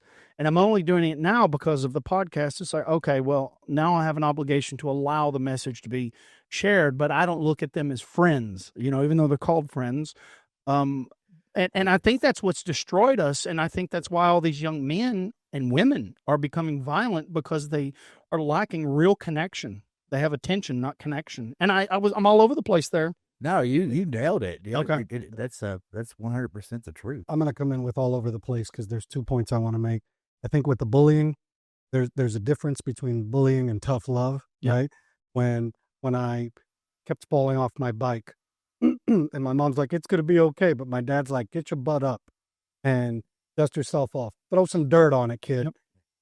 That helped build me as a stronger man, made me more independent. Yep. Made me realize, like, you're going to fall. You're going to get scraped. You're going to hurt a little bit, but you can get through it. That's important. Like pushing the baby bird out of the nest so it flies, right? Yeah. You're not pushing it to kill itself. You're pushing it to soar. Yep. That's the whole point. Now, going to what Rocky said regarding the past and being vulnerable enough to apologize. In my world, how that started was making amends in sobriety, right? That's part of your 12 steps. That was very difficult. And you have to remember that not everybody you approach owes you forgiveness. Okay? I could apologize to Rocky. We can get through it. He could hug me and our relationship's great. I could apologize to Nathan. Nathan goes, you heard me too much. I heard you, but, kick rocks. And that's okay too. I think the problem is that there's too many people that go, God's forgiven me. My past is in the past. And that's where they sever it. There's no making amends. There's no taking accountability or responsibility for all the crappy things you did. If I sat here and told my story, but didn't own all of the crap that I did, all the lies I told, the people I insulted, the fights I got in, all the nasty parts of Carlos. If I didn't, people were like, man, I can't believe you admitted to that. Yeah, because I'm a real human being. And once you own your crap, it makes it a lot easier to move forward. We have too many people that are like, only God can judge me. Only, God's forgiven me, but I don't owe any of you an apology. And I'm just going to move forward like nothing from this day on. That's the biggest lie you can tell yourself. Man up, woman up, own it. Apologize where you can apologize. You can't go all the way back to the guy you cut off in traffic. But those things that stick out when you wake up at 3 a.m. and you have that thought from 4 or 5 years ago, and that conversation you had where you insulted somebody or said something you should have, or your ego got in the way, whatever it may be. Those things you can go back and attempt to correct. And it's incumbent upon you to do it, because you're not going to grow. The hard part isn't saying, I'm going to move forward and be a better person. The hard part is, let me own all of this stuff I did up till now so that I can move forward correctly and be a better person. We've got to stop being cowards about owning all the terrible things we did. And that's exactly why that's how I started it. I did so much horrible things. so many horrible things. People like, oh, Carlos is a great guy, this and that. At my core, in my heart, but it took a whole lot of this ugly monster that I had to put away and deal with to get to the authentic Carlos you see now. And I just think it's very important to say that because, oh man, that hit me. Let me see how I unpack this to Christian men like this. They forgive and forget. It's just like saying justice doesn't matter. I'm not saying not to forgive, but just forgetting about it. Jesus didn't say to forget. He said to forgive. But when somebody does something to you and they forgave themselves, but they didn't come and they think that's okay, that's you saying, that's just saying justice doesn't matter because they deserve justice for that. That's in anything. If you've been unjustly done and you have forgiven someone, you still deserve justice. You don't have to forget because you're never going to heal if you don't get closure. Yeah. And people owe you closure. Christians owe people closure.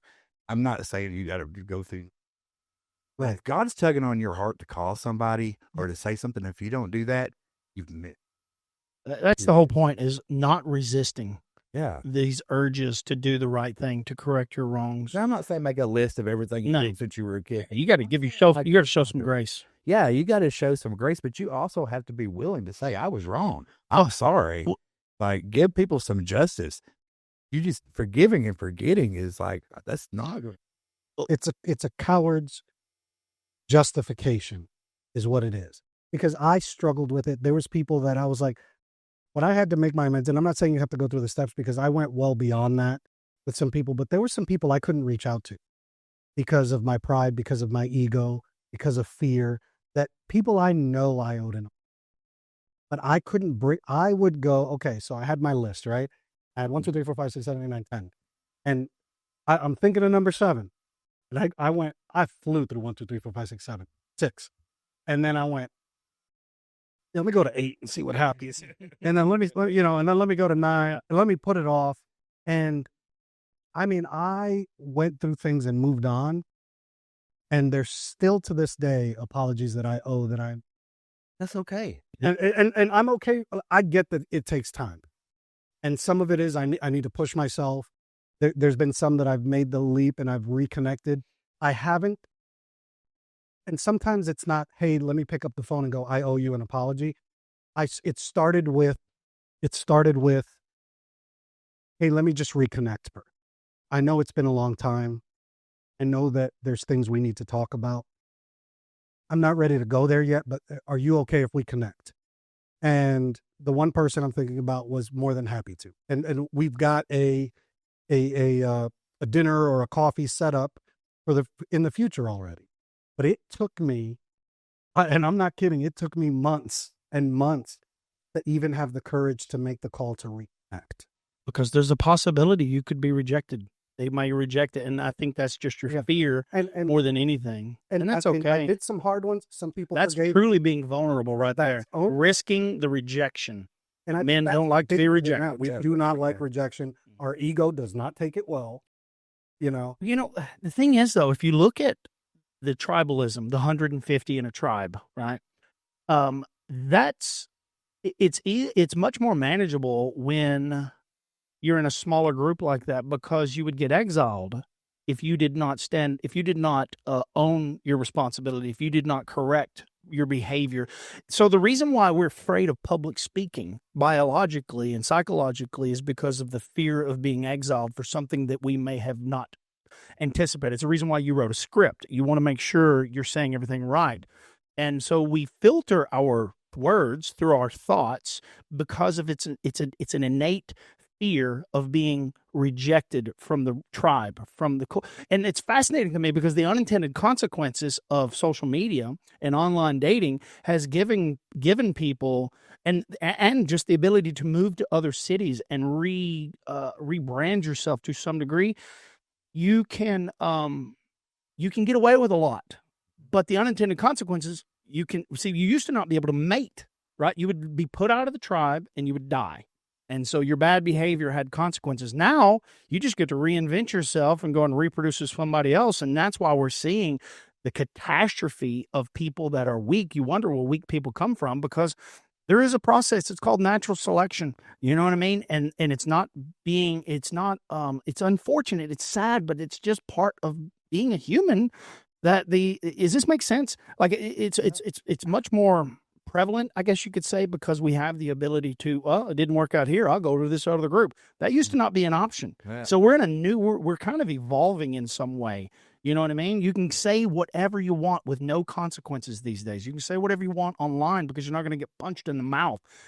That's not normal. That's not normal behavior. No consequences. Yeah, and so you get away with that long enough, it changes the wiring in our brain. We're not meant to be able to say what we want without consequences. It's a brand new idea. We're much less worried about accountability, Yeah. because we have the ability to reset so easily. Yep. I can delete that Facebook, start a new one, control the friends that I have. I can move to that city, change my name. Now I'm Charlie, and start all over again.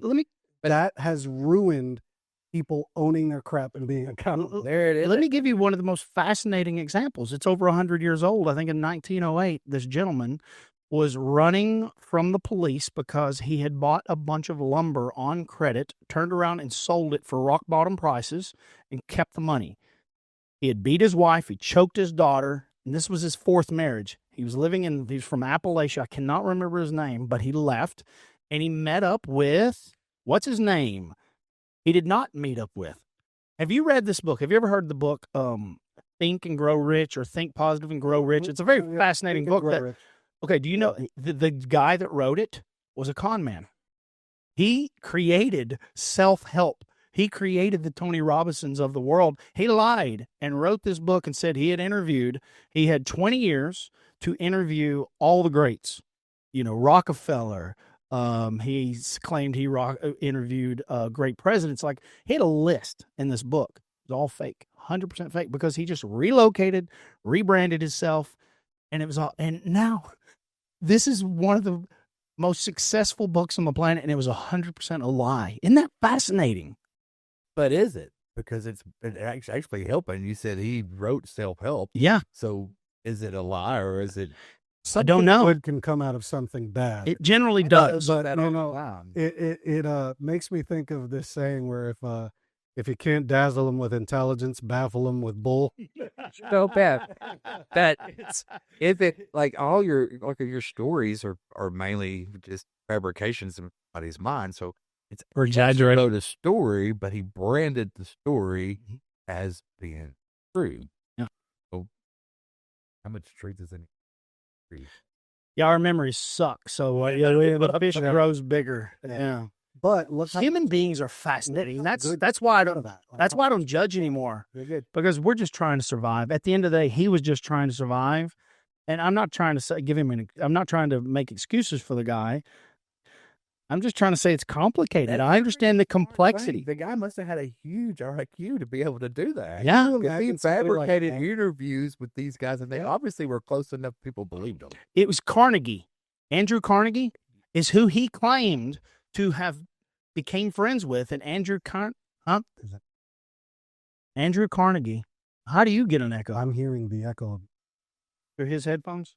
Oh, it might be your headphones. Yeah. It's okay. Okay. Just make sure. He lied and said that Andrew Carnegie That's insane. asked him to interview for 20 years. You're supposed to spend from like 1908 or whatever it was. You're going to spend 20 years interviewing all these people, and I'm going to connect you with all of them, and you're going to find out why they're all successful.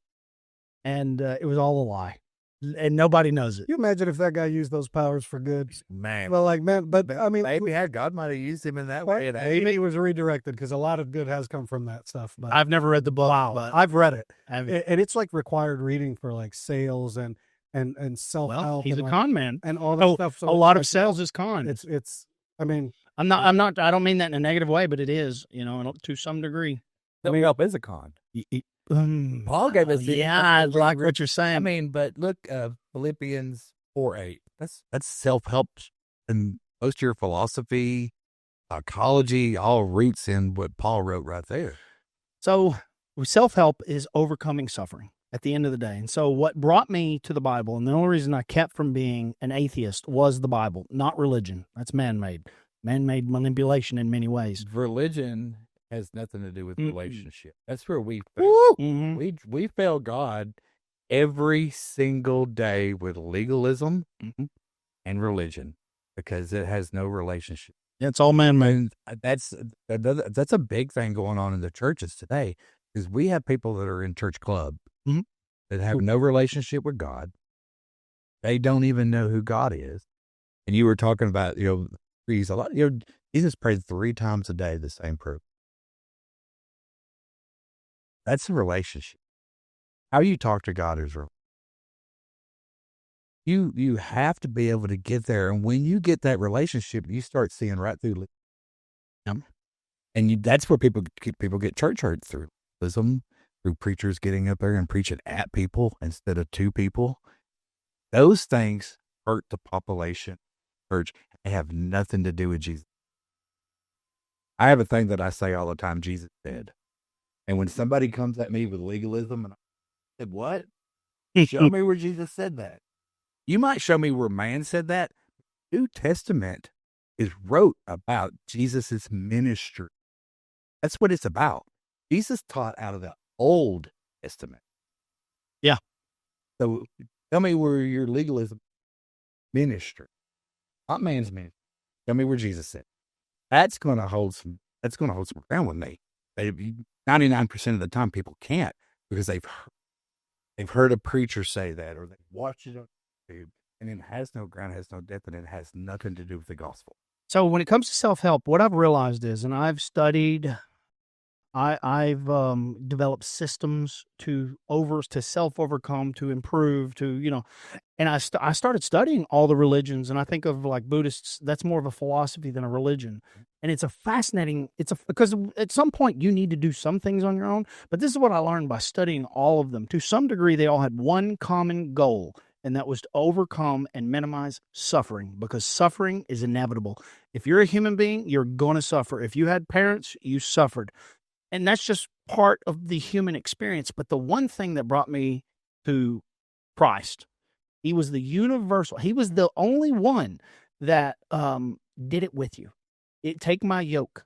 Well, you don't have to do it by yourself. Yeah, there is some level of accountability. So I learned a lot from these philosophies, but I realized, man, way easier with Jesus. This is way easier. He's going to take half the burden. He'll take it all if you let him. A lot of those philosophies in their written form take a lot of things from the Bible. Because if you go back, you go back in time and you start researching the Bible, where this happened, this happened over here, Bibles went here. All these stories that are biblical Bible stories were also told outside of Jewish people, the Persian people, the Babylonians. They all knew these stories. The Canaanites, all these different groups. So they adapted these stories to go along with their religions too, because the Bible says everything's run by principalities and powers. And they see what God does, they mimic that because they know God's all powerful. If we do that, that's got to help us. So when you get these different religions, they're all going to mask that to a certain degree. And so because they see the good things you can get out of being a Christian, mimic that to draw you in. And I think to some degree, it's so much of it's universal. It's a universal truth that they all identified. And so many of them are praying to the same God. They just don't believe Jesus Christ is the way. And it's fascinating to me because I thought, well, how is this even possible? We're talking about different continents. How does everyone have connected? How does everyone have access to the same information? And I realized at conception, everything that ever could, should, and would was downloaded into you as a human being. Some element of God was put into you, and you can unpack that and find it for yourself. Like, I think there's some kind of universal truth to that God literally put himself into all of us. Like, I think a human cell can have enough terabytes of information, right? Like, I don't know, that's a terrible way of describing it, but I think that that seed was planted in all of us, in all human beings. I think what you're speaking of is where God says you're made in his. Yeah. So your soul understands to a certain extent because that's where the creation is. Yeah. So you get that. And you talk about the other religions that come from the same place. You're actually talking about the Old Testament. and you have Judaism, Christianity, and you have Islam. Islam, yep. Okay. They come from the same book. Yep. But they believe different things. I agree. Just Islam like and Christianity will fall Mormons, into all the same books. this But is where they drop man off there. This is where man has come in and bastardized it. The devil, man, whatever it is, they manipulated the word to benefit themselves. Part of it was planned out by God himself, because if you read the Bible, you have Jesus coming in and saying, hey, I'm the Messiah that you've been waiting for. Yep. So that changes that story. Yep. Okay, the story of Islam changes when Abraham decides to take God's will in his own hand. And so he produces a son that's outside of God's will that becomes the enemy of Christianity. And we're talking about Muhammad. So go back and tell us about the 600 years, because I have a very superficial There's a understanding. large gap between where you got Muhammad and Islam. But Islam started when Abraham threw his son out camp, and God said, hey, I'm going to make many nations. So they have different prophets and different stories in their Old Testament, all stemming from the same thing, but it stems from the denial of being part of God's chosen people. That's where Islam starts at. I think it's pretty simple. The book. We got the book, the Word of God. That's all you need. It's not all these other interpretations, and it's complicated. People talk about reading the Bible. I'm like, how do you read it like that? How do you just skim right through these? Every verse, every word has so much value, and man, you can unpack. I can unpack a verse for weeks. Yeah. And so it's really hard for me. People talk about reading the Bible in 365 days, and I'm like, well, you're better than me, because I'm slow. I'm a slow learner. it takes me time to really unpack. No, these you're things. a learner. Yeah. So you're soaking it all in instead of just trying to breeze through it so you can know it, because the devil knows every word in that book. Yeah. A Jehovah Witness can quote the Bible back and forth. Yeah, I've had. Do they know anything real about the Bible? No. If they can quote it, see, the danger is that we look at people that can quote the Bible, they know all the verses, and say, hey, they must know something about God. And that's not true at all. The real truth is knowing God yourself and having a relationship. That's where you're going to get the real truth of God. He's going to enter your heart. He's going to enter your soul. And he's going to change you through that. The Bible's great. Read it. 365, read a little bit every day. Read it every day. Pray 3 times a day. But if you don't make that commitment, you're just running through oceans. You don't let God come into your heart and actually take over, you're not going to get there. You're And I not going to think get taking God into your heart and having that relationship with him divinely guides you better understanding of the book. Yeah. So you've got to stay in the book regardless. But if I go at it, I don't have I called Nathan a beautiful mind because of how he works. Oh, but yeah. I don't have that. So I could read something, I may be able to read the Bible front to back one time and then go back and maybe dissect a few. I know you're like you would approach it almost like a theologian. Why is this period here? Why is this? No, I got stuck what's in this church. thing? I totally get it. The day I got baptized, the song I told it. I remember this. Yeah. The song I was getting baptized, and man, they were singing this beautiful song, and the phrase would end with, I'll ask you, and people are going to hate me. Oh, you've already done this. I don't care. No, but his if I asked perspective would you, be if I said, hey, what do you drive? It doesn't matter what you drive, but your vehicle's pretty reliable. It hadn't broke down yet. What would you think I mean by yet? It's inevitable, right? Oh, yeah. Well, so the song was, God hadn't let you down yet. I'm like, why would you put that word in there? Why would you add yet to this word in reference to God? It made no sense to me. It really bothered me. It's to the point that I'm standing in line to getting baptized, and I'm asking the preacher, because he's asking me about my life. And I said, hold on, let me ask you about this song.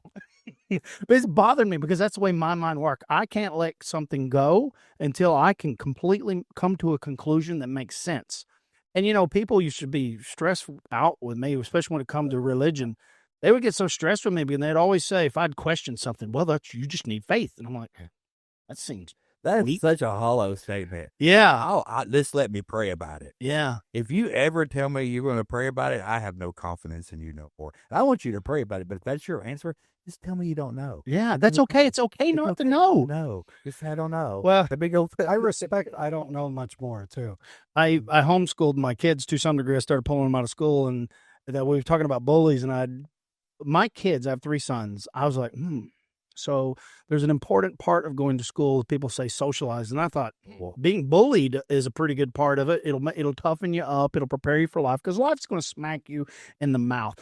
So I talked to my kids and I was very open about the way I was raising them. I'm like, you're all an experiment. I really don't know what I'm doing. But when you're in trouble, how should we handle the discipline? Like I let them be a part of the discipline, but to some degree, I had to emulate some level of bullying to toughen them up. But this beautiful thing happened. All three of my sons, confidence in a way that I've never had, but they still have this sweetness about them. This, oh my God, I look up to my kids so much because I'm like, my goodness, they're killing it in life, and they're not bullies. They're not mean. They can, whatever your opinion of them doesn't matter. They have very small egos because of it, but they all say, well, nobody scares me. My dad was the scariest dude I've ever met, and I think that's what's true for a lot of sons, I think that's great. I homeschooled my youngest boy and halfway of my daughter. And I think the whole thing, they got to go to public school to be socialized. That's a load. Yeah. They don't even take them to church. It's like, when do you need to be socialized? You're going to get socialized at your house. Yeah. Your parents are your number one people that should be socializing. Yes, 100%. You should be learning your social skills from your parents, not from little kids at school. That doesn't even make sense. Have anybody break that down to you? Oh, they should be socialized by 13-year-olds in a junior high or 17. That's where they're supposed to learn their social skills. No, that's why they don't know how to act. Yeah. Because parents are letting the school system raise their kid. Yep. They're letting video games babysit them during the day, and they're not interacting with their children. They're not doing anything. They expect them to learn everything they're supposed to learn at school. They're not teaching them anything. Yeah. And you know how many kids graduate now that can't do math? They can't write. They can't do English. Trust me, I know. I'm in the school systems all the time. It's yeah, I got certified as a teacher. I unschooled. My kids were not going down like that, and they're still not that smart. But I tried. I literally unschooled my kids because I thought, well, what kind of science are you going to teach them? What do you mean they got to learn science? Well, which one? There's hundreds of them. I taught them how to think more than I taught them how to be curious. And don't act like you know the answer. Say, I don't know. It's so liberating, and we'll figure it out. Like, as long as when their friends say, well, what are we going to do? I always thought, as long as their number one response is, I don't know, we'll figure it out. Boom, you've won. You've won. As long as you have that attitude in life, and I wish Brennan had a microphone. I'd love for him to chime in. We're going to give him a microphone. By the way, Brennan's producing the show right now, so if it's all screwed up, you can blame him. But, and by the way, I wish you guys could see his face when his dad was talking about the bullying and all that. He was doing this, but in all honesty, a very fair way. And I tried, this is where I did it. I always did it without emotion. When I felt something, I did my best. Because I would look at him, or did you just sigh at me? Did you just sigh at me? That's the level of respect we respect, because I don't sigh at him, right? You're not going to sigh at me. So I really, it was the small things. It's never the big things that are the problem. It's the little things, the rolling of the eyes. It's those very subtle body languages. It's the communication. Yeah. So I really dialed into the small things. And because I did that, big things never became a problem. Oh, that's very good. I ain't saying I got to figure it out. He and I, Brandon, we've become close, haven't we? He says, yeah, I'm speaking. And I admire him. I look up to all my sons. They're going to be, I think, on the 50th episode, and I'm excited to get their perspective of me because I've failed so many times. I've messed up so many times. Normal. That's called being a parent. It is. And I used to apologize for it, and I realized that's a mistake. I should have never apologized for it. But I'm learning. I'm still learning. I'm still growing. And as much as he is growing, I am growing. And so that's just part of being a human. The minute you think you've got it figured out, you have failed. So you said you apologized, but you wished you wouldn't. Why do you feel like that? Because I, dealing with some same things, there's some things that I feel like I should go back and apologize to my kids. Like when you were saying that, I was like, I feel like I got some stuff where I let my kids down when growing up. Like say I could have done better. Yeah, I think there's degrees to it. There's some things I beat myself up a little bit too much. I'm so hard on myself. And being a father is hard. Oh, it's so hard. It's so hard. But the one thing that if I ever had advice to give anyone, it's okay. You can, I tell people all the time, when you feel emotional, that's normal. But the secret is do not respond while you have an emotion, because that's called a reaction. And reactions are dangerous. Reactions are what destroy families, relationships. It's okay to feel that feeling. So when it comes to their discipline, I would say, I don't know, I'm too upset right now. And when I did react, when I disciplined them when I was emotional, that's when you go too far. That's when so I just got really good at saying, I don't know, I'm pissed off right now. Let me think about this until the emotion goes away, and then we'll discuss it, because I always made better decisions. And so I write that down. And I mean, it was just part of, and I realized, oh my goodness, that's what gives an individual an identity. That's what defines you as a person. It's not how you were raised. It's when you feel something, it's what you do with that emotion that gives you an identity and separates you from the person sitting next to you. It was really a fascinating concept when I figured that out. It is. And it's honestly, I've changed so much. I'm the same person, but I'm not at all. I am truly a paradox. Most people with an emotion. Yeah. I mean, we feel emotions; they're important. Just don't make decisions based on them. That's called I always said, intelligence. I said, emotional maturity. I figured it out. I said, never make a decision based on an emotion today that will change tomorrow. That's great. Because it'll pass. That's something to live by. Yeah. That's And I really try, good. and that's where that comes in. Hey, we talked about that at the first of the recording on how not to let what's going on in society affect you to start changing the feel, talk, act, treat people. I just observe it. I try to study it. I try to make sense of it so I can look at my kid and be like, this is normal. Believe it or not, it's sad, but it's actually normal. We have done this over and over, and I actually figured out why we do it. It's because it's the length of a human life, because we don't have perspective. We don't, unless you have felt the loss, unless you have a point of reference, you have no concept. So I can't pretend. That's why I can't judge anymore. I can't pretend to understand you, because I don't have your loss. I don't have your traumas. And so because of that, I'm like, oh, this is why we are destined to repeat the past, because we forget, because there's no one alive that can explain the loss of the Great Depression. No one's alive. I asked my 90-something-year-old grandmother, what was it like? She said, baby, you'd have to ask my parents. I didn't have the loss. They did. And I knew that. And that's why I understood the fourth turning. And why is it every 80 years to 100 years? Because that's the length of a human life. If we lived to be 150, the cycle would be 150 years. And it's just fascinating to me. No, that's so true, though. I can see all that adding up. How that. But do you know what? I give us a little bit of grace, because I look at 500 years ago, brutal. I look at 100 years ago, brutal. And we, as bad as we're doing, and we can be hard on ourselves all we want, we do better each time. We have gotten better. We are more accepting. Look, I got a Puerto Rican sitting on my couch right now. You know what I mean? I got a 1%er. I got me. I got my kid. Like, we all come from different backgrounds. 50 years ago, I don't know if we could have had this conversation. You know, wasn't long ago, women couldn't vote. So I'm saying even though we're doing bad, we always tend to do better. We do. It's the beauty of humans. It's a beautiful paradox, which I'm going to use with him, because now what we're battling is the excess of comfort. I pay to suffer. Put that microphones close, right? I'm getting y'all headphones. I pay to suffer. Yeah, as you mentioned, we have lost the beauty and the lessons in hardship.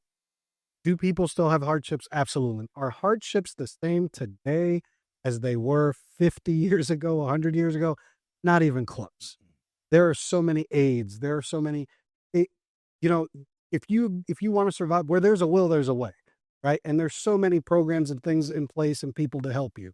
But it's gotten to the point where suffering and hardship is now, I got to be at work at 8, or God, I got to sign in from my living room later. And that's the pants on today. That's the unnecessary consequence of progress. We have gotten to a level of comfort that it's weakened our threshold for pain and suffering. Okay, I'm gonna, since you went there. First of all, I'm 100%, not 1%, and I'm following Jesus. Everything I got, anything I dropped from there, I meant to take it with me. You were saying people were getting stronger. You said earlier, natural selection. Interesting point is, if the weak don't survive, why do we still have them? We actually move towards we reproduce weaker. Yeah, we get weaker as men get stronger, strong men produce weak offspring. Because we make it easier for them. So the strong, we're not surviving like we should. We should be doing more to take over. Well, we But feel back. we get vulnerable to what's easy too. Yeah. Yeah, well, because it's our default to be lazy, because when you're suffering, like when you're digging when you're digging for your water, when you're hunting your food, like it's a luxury to be lazy. So it's like a natural thing to want to rest. But when you aren't forced to do these difficult things, we just get lazy. And plus, when we have kids, I hear people all the time, oh, I want my kids to have it better than I did. That's not a good thing. You're doing That's a it bad out thing. You're But doing it's it for also, service. yeah, but it's completely normal. Yeah. It's completely normal, but Automatic. it's not healthy. I agree with you. We are not immune to comfort and that. But why do we keep producing? I'm going to tell you what my gut answer was in my head that I thought about twice before I said it. But we're random thoughts, so I'm going to say it whether I'm right or not. Maybe you guys can correct me. But when you said, why do we keep producing weak people? Because we need worker bees too. Yeah. That was my initial response. Well, Yeah, but that would be we need the weak as well, and there has to be weak if strong's going to lead. Like everything's a balance, and I don't mean that in a bullying way. I don't mean that in a belittling way in any way, shape, or form. But there's always a balance. There's good and bad, right? There's going to be weak. There's going to be strong. There's the person that's a better follower than they are a leader. There's the person that's a natural born leader. There's a place for everyone. My problem with today, when we're talking about it in today's context, is we celebrate weakness. We celebrate, unfortunately, we're celebrating we romanticize it. We're creating safe spaces beyond what the safe space should actually be. It's a luxury and a response to progress. It's just the way it is. I'll give you an example. I mean, like if we were a tribe of 150 people and there's another neighboring tribe, they want what we have, we want what they have. And right. If you're weak, you can't reproduce. And so the strong survive. But we've grown past that. And so it's complicated. But what I want to say is there was an experiment done in the 60s. I wish I could remember the guy's name, but he created a rat population. So do you know the word utopia? Yeah. Okay, Yeah. so people are always looking for a utopia. It's the Greek word for no place. Yeah. Okay, so this doctor created this utopic environment for these rats and allowed them to breed. He gave them all the medicine, all the food, all the water. They didn't have to fight for anything. They had everything they needed. And within 6 months, this population exploded. And then it started to dip. These mice, especially these male, became the beautiful ones, as he described them. They would groom themselves. They had no desire to reproduce. Okay, they started going off to themselves. Now, this whole model that he had built, this housing model that he had built, like 85% of it wasn't even populated. They kind of congregated together, and a few would go off and do their own thing. But then the mothers started chewing the tails off of their children. They switched to cannibalism. They had all the food they could want, and they started attacking one another. And within another few months, the whole population died, because we are not meant to have things given to us, because we feel good about overcoming something difficult. That's why it's not good to play the lottery. It's not good, to have something given to you. You're not going to find one person that won the lottery that is happy, because they lost the urge to survive, I guess you could say. They've lost that because we're rewarded with all these hormones, right? We're rewarded with these hormones that feel good, serotonin, dopamine. That's a reward for accomplishing something difficult. And if you remove the difficult thing, we go into depression and we start to consume our own. And that's what you're seeing. People are consuming themselves at this point. And it's crazy. It's just, and that's why I quit judging people. I'm like, oh, it's just a consequence of progress. Well, you take purpose out of anybody's Yeah. life. I dealt with that after I had the accident. Like I said, I had 12 or 13 weeks or so. I really couldn't get in and out of the shower. Like my wife showered me. Somebody had to come out. Like I couldn't move. Everything from here. So like my mobility was very low. But my arm was the same way. But I lost purpose. That was the hardest part of recovery. but I learned something very, very, very good, very strong, very foundational. I got where I had to figure out I had to move, or I was going to kill myself, or I was done. Yep. Because then I had got sick. My body's deteriorating in front of me. I have to move what I can, and I have to decide what that is. And so I started figuring out what I could do, not what I couldn't. That's the And I worked mindset. on those little things. I can do this, and then I can do this well, Yeah. and then I can do this, and then I can do this better. And it ended up to the point that I started like praying into this and watching, like really focusing on this. Is like, hey, like my recovery is my recovery, not responsible. My dad said this the other day. It's really good. He's like, you can take pills all you want. If you don't do nothing, the pills ain't gonna do nothing. Like you're looking at if you look for a doctor to heal you, you're looking at the wrong spot. God's gonna heal you all the way, but you have to do something.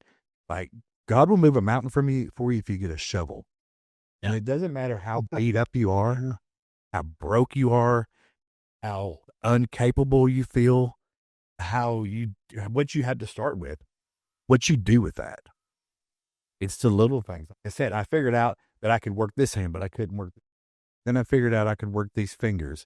So I started working out in the gym on my fingers. And then I started my arms. And I worked myself up to where I could get up and move. And I walked back in the church and they said, oh my goodness gracious, how are you walking? I said, well, God healed me. And they said, no, like you're actually getting better. Like, so now he's put the healing in my hands. Just They forgot what this is They thought that works is dead. Yeah. People don't understand that. They think that the works is a lot is I have to go out here and preach the gospel. That is works. But a lot of times the works inside you is what you're praying for, what you want, what you're trying to get in life is your responsibility. Sometimes you have to take little steps that way. But So- you have to have a direction. You have to have a flow. Have to be aiming for something. You're just going in. You're rowing. can't be aimless. Boat. You're going to be aimless. You're going to drift. Your life, no matter what, it may at 50, 60, 100 years old, 17, got to have a vision for what's your life. Yeah. And you got to be willing to work for it. Yeah. No And matter that's amazing. It's so much fun. Your happiness. I say this a lot. Your joy and peace is within. That's a relationship with God. Yeah. Your happiness is a direct result of the things external from you, the things that you It doesn't accomplish, promise the you happiness. friendships that you mend and maintain. That's your happiness. Yeah. And you want to be happy? Create some very difficult goals for yourself and work towards them every single day. It's not big things. It's little things. That's what you're missing in the workforce, though, Yeah. because people don't see accomplishment in their work anymore. I know. It's so much. So there. funny you're saying that. It's, I mean, that's really, as a man, like part of your manhood is your accomplishment in your job. Yes, or when what you do. when you're in an office and whether it's engineering, production, manufacturing, hospitals, if you do not feel, feelings are important. If you do not feel that your work is contributing, truly contributing, yeah, you may be banking six figures and it may look like amazing things are happening, but if it is not providing value in the world, you know in your heart that it's hollow and pointless. And so this podcast and my life was about self-overcoming. My life was about being a light in other people's lives. And that provided a lot of happiness for me. But I realized all this help I was giving people was temporary. Every bit of the advice I gave people helped them. It may have bought them another 6 months in their marriage or improved their quality of a relationship with their kid, but it was always temporary. And it was frustrating to me. And I thought, it was only after I developed this relationship with God, I literally opened my Bible. And that quote that I told you about, that my friend Giovanni, I say it all the time, you shine so bright, Nathan. This is what it said. You shine so bright, you illuminate the path for others. And I thought it was the most beautiful thing ever. And he wrote that quote. And I thought, that's right. But then the day I come home from church and him praying about or preaching about Romans, I open my Bible up, Matthew 5:16. I swear to you, I wrote it. I almost died when I read that verse, shine bright before men so that your good works can glorify your Father which is in heaven. And I thought, that's what I've been missing. All this good stuff I was doing to be a productive member of society, but I never did it in his name. And so it was hollow and it didn't last. It was these temporary Band-Aids.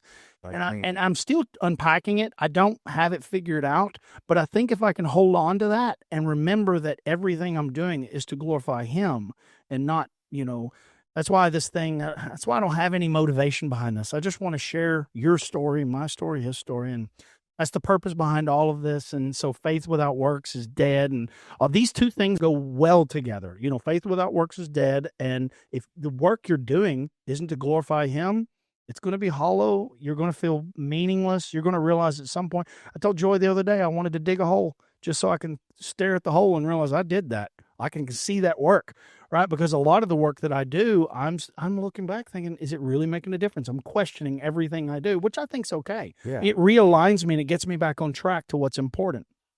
Well, if you didn't, then that would just be ego. It'd be like, everything I'm doing is great. Yeah, that's denial. God's not going to let you do that. That's denial. He wants you to keep building. You'll fall into depression and you won't know why you're depressed. But Look, that's what like it is. you said, people with money that have no real accomplishment, like people I say all the time, people, money will buy you happiness. Manna will only take care of manna problems. Yeah. It won't fix anything. I agree. That's why I'm so happy. Yeah. That's why I'm genuinely so happy. Now I have to do my part too. He'll move a mountain for you if you grab a shovel. I went to the doctor today because I've been in a slump. I never go to the doctor, but he gave us doctors. And I knew that my hormones, my testosterone's off. So anyways, I had to go to the doctor today to give blood to figure out what's going on with me because this conversation fires me up. But when I was sitting in the doctor's office, I could barely keep my eyes open. I'm like, what is wrong with me? So that's why I use alcohol a lot. It wakes me up. It keeps me going. And I'm like, okay, I got to change something in my life. So have you been using testosterone? Yeah, and off and on. I never did it consistently. I regretted ever taking it to begin with. And now he told me about I don't know how new it is, but he told me, and we got to close with this because it's been 2 hours, and I'll let you guys close, but he told me exactly how testosterone worked, whether you inject it or produce it. It gives a feedback loop that this estrogen, I think it's an estrogen, that if your brain sees that hormone, it says, okay, you've got plenty of testosterone. It doesn't necessarily sense the testosterone. The testosterone sends another signal. So they're going to block that signal with a pill, and it's a new thing that your body will start producing testosterone again. So we're going to try that for 3 months, measure me, see how I'm doing. He said, if that doesn't work, then we'll give you the injections. That's my plan. I was like, at least you got a plan. You got a plan and you got a plan. I'm excited to get excited again because That's a cute little. if I'm not working on something very difficult, like last night, I was working till midnight last night because I got a good buzz. I started working and man, I was blowing you up at midnight. Like, sure, here. Dead to the world. You were like asleep. I got up at They 4. messaged me this morning. I'm like, hey, brother, we work on very different schedules. He'll be up till the crack of dawn doing stuff. And creativity I'm is at creativity 8:30. is soul sucking. When you're trying to create something and tell a story that could be impactful from like long form content, it's so challenging.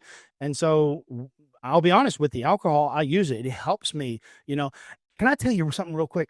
I was thinking about the spirit, spirits, thinking about whiskey, spirits. Distilled. Yeah, and you think, well, why did they use that word, spirit? Because apparently it allows the spirit in. And I'm standing in church this Sunday watching these people with their hands in the air. And I'm thinking, I wish I could do that. I don't feel compelled to do that. Like, what do they got? And I'm thinking, I go to concerts and I'm rocking out. My hands are in the air. And I thought, oh, it's alcohol. Alcohol kind of loosens you up. And I swear to you, I was having this thought.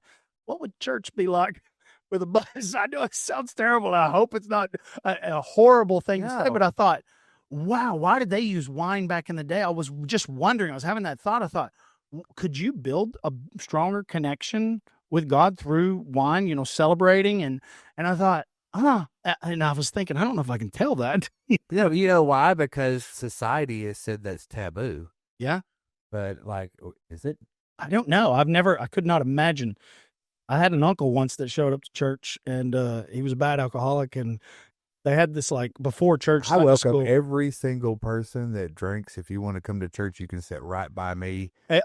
Please leave the beer in the car, but I do not care. Literally, my uncle had a beer in church. Oh my And god. now he's sober now. He's completely changed his life. He's In a cup, or did he just? He was in a cup. Oh, It was in a okay. cup. I was And at him. Okay. no. He's doing amazing now. He completely quit drinking. But I was having this idea like, why do I get so excited at a concert? And I thought, There's- if I didn't have alcohol. This person really mad at me right now.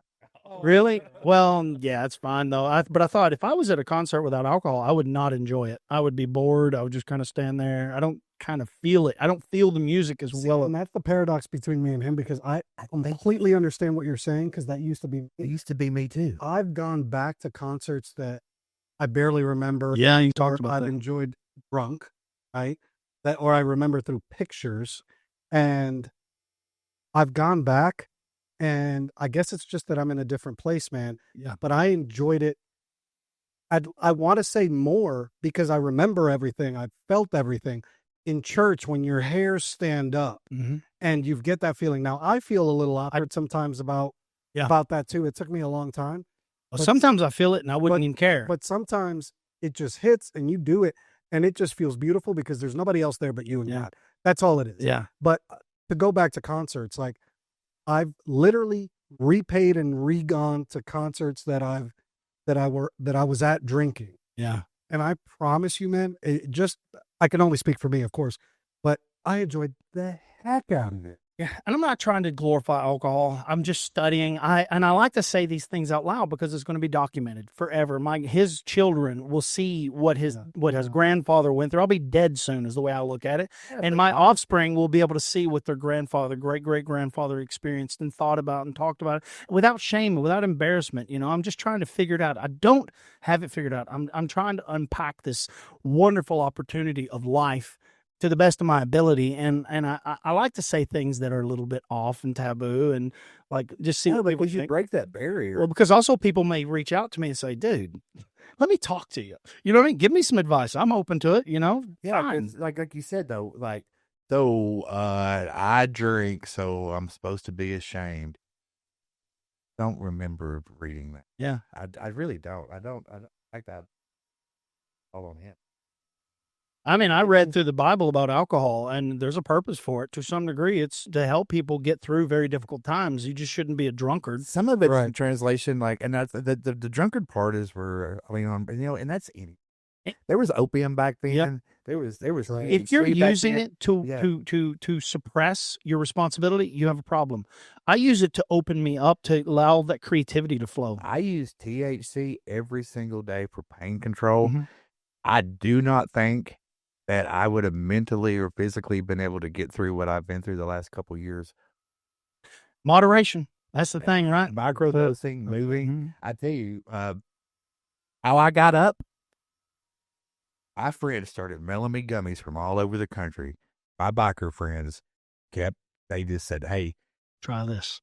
because we all know somebody that's died from Yeah. opiates. Yep. Oh, First trust me, I thing- have too much. First thing that went through my mind was and it just terrified me in the hospital that they were going to get me addicted to opiates before I got out of there. And Yep. I was terrified for that. So biker friend shows up.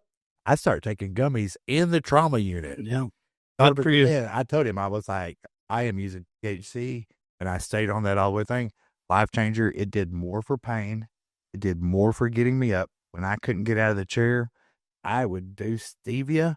It would get me up and outside doing something. Whether I felt like it or not, I still say that is one of the things that got me up, got me moving, and got me back into the game of life. Just because it gave me motivation. It changed my mind. It got pain. It didn't make the pain go away. Made it manageable. Forget about it. It made it manageable. Yeah. It made me able to move. It took my mind off the things that were going wrong. I was able to get up and get moving in some direction. There is a use for everything in life. You use it correctly. Cheeseburgers can be a bad addiction. Yep. The number one addiction I think people have is food. Oh, Yeah. Carbohydrates. 100%. We talk about drinking and doing, but your addiction and food addiction is Food and pick you up sugar there. have killed more people than any booze or. You know that more people, I don't know the numbers on it, and it might have been because I didn't look this up myself, but I was told by a healthcare professional more people die from taking Tylenol. Yeah. From their liver Yeah, that's true. And I had believe that. I had somebody corner me and be like, "You doing THC is wrong." And I was like, "Well, can you go to Dollar General store and buy Tylenol?" Well, yeah. I was like, "Well, that's wrong. Yeah. It's bad for you. Proven to be bad for you, so it's wrong, right?" That's the way you're thinking. If that's your line of thinking, then no, don't judge me from where I'm at. You're not capable of doing that. I'm gifted at ignoring people and their opinions. And if I could get out of this rat race, I'd probably follow your direction. I can't do it for now, but someday I can try some more natural things. And I'm not trying to liberate anybody. I'm just putting the information out there. Try it. The lie has been covered up. The lie has been there, told over and over and over and over again. Like, don't believe the lie. Find out things for yourself. Yep. Like, if you're in pain, don't do the open. Yep. If you're struggling, like, it's okay. It's okay. It's okay to try natural medicine. Not going to kill you. You're not going to get addicted. All that stuff is a lie. Yeah. Like, open your mind and be able to make decisions. Love it. Big Pharma definitely doesn't want. I know. They hate me. We got to wrap up. I got to go home. I got to Rocky? if I work for. Thank you for being here. Thank you for being you, buddy. Oh, Lord, I can't Appreciate have that. It's not good for some people. I really do appreciate you coming on and sharing your story. I would love to have you back. There's some of these guests that we've been getting, so it's unfortunate this won't come out for a month. And I'm like, the conversation won't even be relevant to some degree. So I think we're going to have to start going to 2 days a week and releasing 2 videos a week. And I thought, well, you know what? We got regulars because we can unpack more and more and more. And so we have a dozen regulars, I'm convinced of, that we could have a full show for sure. twice a week. Yeah. And so I'm thinking maybe one regular a week and then someone new. And then a new person. Yeah. Yeah. Until we're happy with the tribe And then, that we've built. When Right? and play the fourth game every once in a while, you'd love his wife, Chloe. Okay. Chloe's a trip. Well, let me figure these cameras out. I've ran into some technical difficulties. I'm sorry, but She's my mama, by the way. Oh, yeah, Chloe. she is. Mama Chloe. yeah, though. Gotta go. I got one Yep. request. Yep. What do you got? I will come back if you let me pray us out. You can do it right now. Absolutely. You can do it right now. Let's go. Let's go. Yeah, let's do it. But stay on mic. Stay on mic. You got to stay on mic. Lord, I'm just thankful. I'm thankful for giving us the ability to have conversations, to give us men that are able to have conversations.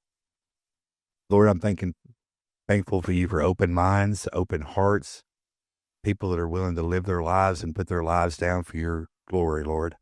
I'm thankful for men that find their place and walk in it. So thankful for them, because without them, we cannot exist as men. I'm thankful for the ability to share the gospel with whoever will listen.